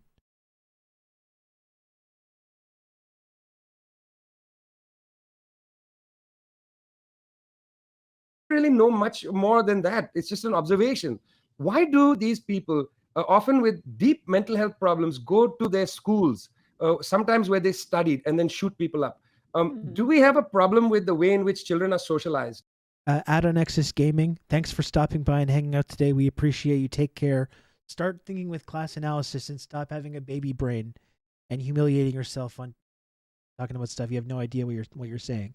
Take care. Is there a deep problem of bullying, which is then brought to the surface by gunfire? I mean, bullying is a terribly torturous thing. Those children at Columbine. Or the first responder from OKC bombing said it was fishy, then he was murdered and was ruled a suicide. In such cases, yes. Columbine, for instance, the atmosphere in the school was fairly toxic, militarized atmosphere, masculine atmosphere. There's a broader cultural issue here where a lot of children, even in the child in Connecticut who was suffering from serious mental health problems, went back to his school where I think his mother taught, if I'm not wrong. There is a problem of growth. It seems to me there's a problem of child rearing in countries like the United States. There's a problem of the kind of toxic masculinity of the culture, of the allowance for bullying. And also there's the disregard of teachers. There's so much anti-teacher rhetoric Teachers are not being allowed to choose books to teach by themselves. They're not trusted to do all that. It's extraordinary that the Republicans are saying armed teachers. You're not allowing teachers to choose the curriculum, but you want to give them guns. This disparagement of public schools at the same time as this toxic culture that has grown up. I think this in combination must be understood. So you've got to put school shootings alongside teen suicide. Put these two together. Look at the data. I think it's quite shocking. The Thank high you, level Tex. of teen Appreciate you. suicide Thank you. is really part of the discussion about mass shootings in schools. This is a problem about children being raised in schools, not just about guns. It's not really about guns at all. That's a really good point. Actually, I had never even thought about it that way. That's an excellent point. And I wish we had like experts looking into these things. Sadly, a lot of that is prevented from happening by the gun industry. But I know I'm pivoting all over the place here, but this is more just to kind of like get to maybe perhaps a positive note, a note of inspiration, or an ending of inspiration. I wanted to raise the results of Colombia's recent election. You have the left-wing candidate Gustavo Petro, who won the first round of the presidential elections by quite a lot, though he didn't win completely. So now it will go to a second round. But he'll be competing against this far-right, like 100-millionaire oligarch, Rodolfo Hernandez, who's this very Trump-like figure. Which I think, is significant. I'm sure you would agree in a place like Colombia, which has been in the hands of the right for so long, that a left-winger could do this well in an election like this. But I raise this because it seems like everywhere where things are awful, which is most places, and a popular leftist emerges, which I wish happened more often, we also see this parallel emergence of a far-right Trump figure. I'm not trying to like say everywhere is the same, but you do see this phenomenon happening over and over again, whether it's the sort of Bernie Sanders versus Trump sort of thing, or whether it's Bolsonaro in Brazil, or on and on and on. There's places where we're seeing like a recurrence of this kind of dynamic playing out. And I guess I'm curious, like, what your thoughts are on why it is that there's so many Trump-like figures and not enough left figures. And why does it seem, maybe this is more of like a pessimistic note than a positive note, but I feel like you'll turn it into something positive. Why does it feel like there is no alternative? Like, we know we have this horrible system. It's so unequal. It's so disastrous. It's causing so many crises, whether planetary, environmental, whether it's mental health, whether it's, physical health, whether it's food insecurity and on and on. It's causing so many awful crises. There seems to be no ability of the system to address any of these crises. It seems like, this almost collapse of the capitalist world order, but without an alternative. And that's really disturbing. So I guess my question is two-pronged. Why is it everywhere where anything is happening in response to this, you have a far right and far left emerging? And then also, why does it feel like there is no real left alternative on a global scale? So, I'm glad you started with Colombia. You could just go down south to Brazil, where likelihood of President Lula coming back to power is very high, and so on. The first thing is that in most of the countries of the world, liberalism has collapsed as a political platform. Social democracy has collapsed. That ground that the liberals held, where they balanced in a way support for private property and capitalism with social relief, with ensuring that there was some kind of healthcare system set up and some kind of relief for the poorest and the indigent and people who suffered from various forms of crises, one after the other, loss of jobs or perhaps various forms of disability. That space of liberalism was killed off by austerity politics, by essentially neoliberalism. That essentially killed off liberalism. And with the death of liberalism, elites went, almost they frog marched to the right. And you saw not just Trump, because it's in a way not fair to just say that it's somebody as obscene as Trump. But even in the United States, even the Democratic Party has basically moved far away from liberalism, far away. Biden's policies are hardly liberal. They're hardly going out there and lifting up relief for people and so on. At most, he wanted to push an infrastructural bill and a big investment in infrastructure, but that's to save capitalism. That's not necessarily about helping people deeply in need, shoring up social relief and so on. So the death of liberalism, to some extent, accounts for the elite moving toward the right. That's one side of it. The other is that as a consequence of the death of liberalism, particularly social democracy, which was the left flank of liberalism, left forces have had to come in and fill that gap. And the left, instead of spending the time to build, the ramparts of a new world, trade unions, people's organizations, and so on, has had to fight to actually defend the modest relief opportunities under capitalism. And that's why an entire generation went from the left into NGOs. So many good thinking people go into NGOs. NGOization in a way was the emergence of a kind of private sector social democracy. and that it brought the left to the center, because the right, was basically dragging the center to obscene places in the right wing. And I think that accounts for some of it. Look, in Colombia, which is a country which has never really had a liberal center, it's always been a far right country. It was the mass demonstrations led by groups like Congreso de Pueblos and so on from 2019, 2018, 2019, mass demonstrations against the government's it's like you deceit responded to the regarding guy the from peace before, deal with yeah. the FARC. The government's move to austerity and so on. Those mass demonstrations, and then the demonstrations of the Afro-Colombian population against the assassination of social movement leaders. I mean, let's put on the record that Gustavo Petro's running mate, Francia Marquez, is a black woman, an Afro-Colombian woman. The two of them brought together this major social upheaval. Plus, sections of the elite in Colombia, the young elite, don't want to live in a military state. They would like a more modern society. Petro, like Gustavo Boric of Chile, is not a far left candidate. I mean, these are center left people with center left objectives, which is much to the better than these bilious far right people. People on the left who complain, well, Boric is a sellout or whatever. Look, imagine the options in the country. You have to build the left. You can't just inherit a country, and that's going to take time. One hopes that in this new cycle, Rania, social democracy will assert itself so that the left can go back to the task of the left, which is to build the ramparts of the future. That's very well said. I wish I had more time to ask you. I'll have to do like another episode. You mentioned NATO and Africa. That actually deserves its own episode. We'll have.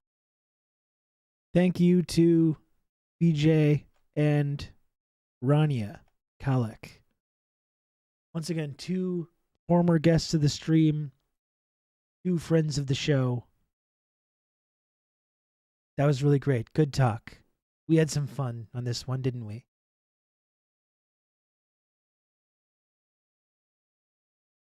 We had some fun on this one.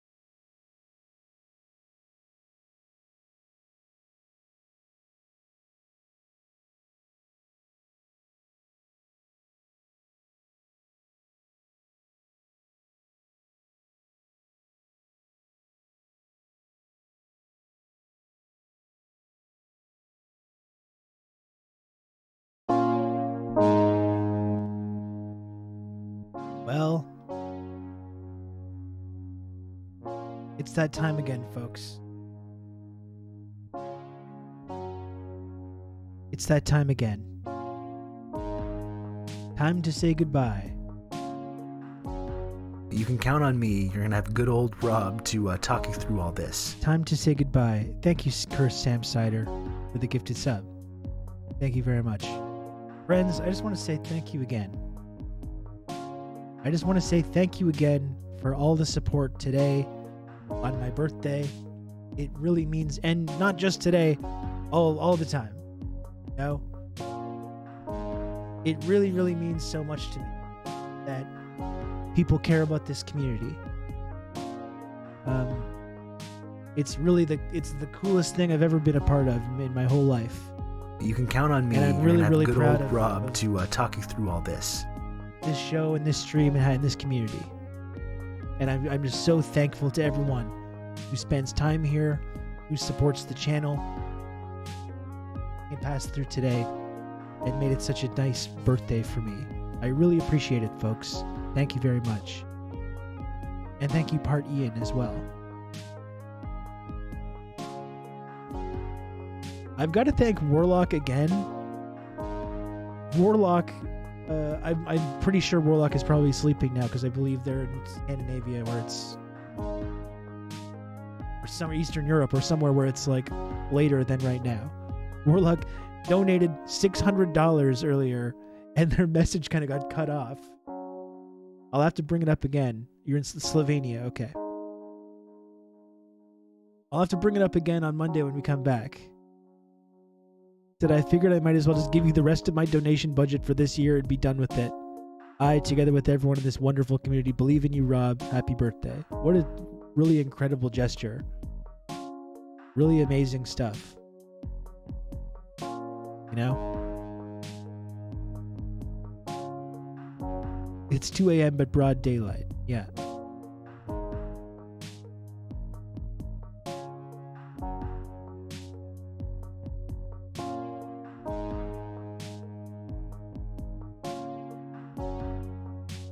I live on old pizza rind so I can buy slubs to rib. Thank you, comrade social distancing. We love it.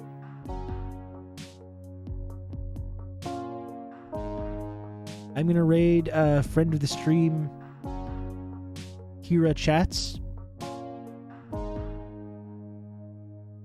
I'm not going to stop bullying with you until you watch wrestling with you. I would love to watch wrestling with you, Lana. You're one of the only community members that I've actually hung out with IRL. And it was very enjoyable the time that we hung out IRL and ate pizza and watched professional wrestling.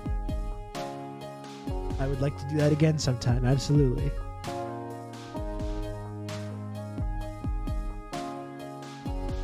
Lana has one of those like weed vape things too that pulls into this big massive balloon full of drug vapor as well, which that was quite enjoyable also.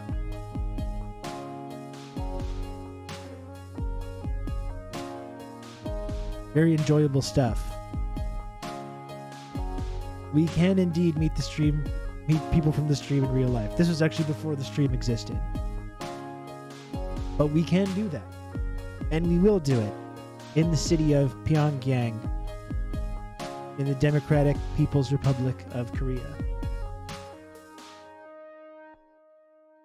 That's going to be the meetup.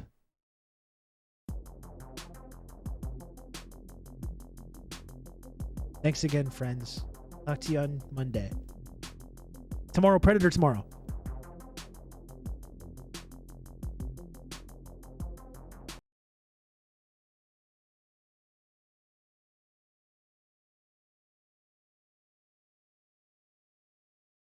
Oh my god, now I'm ready to rate. Why are we, what the hell is going on right now?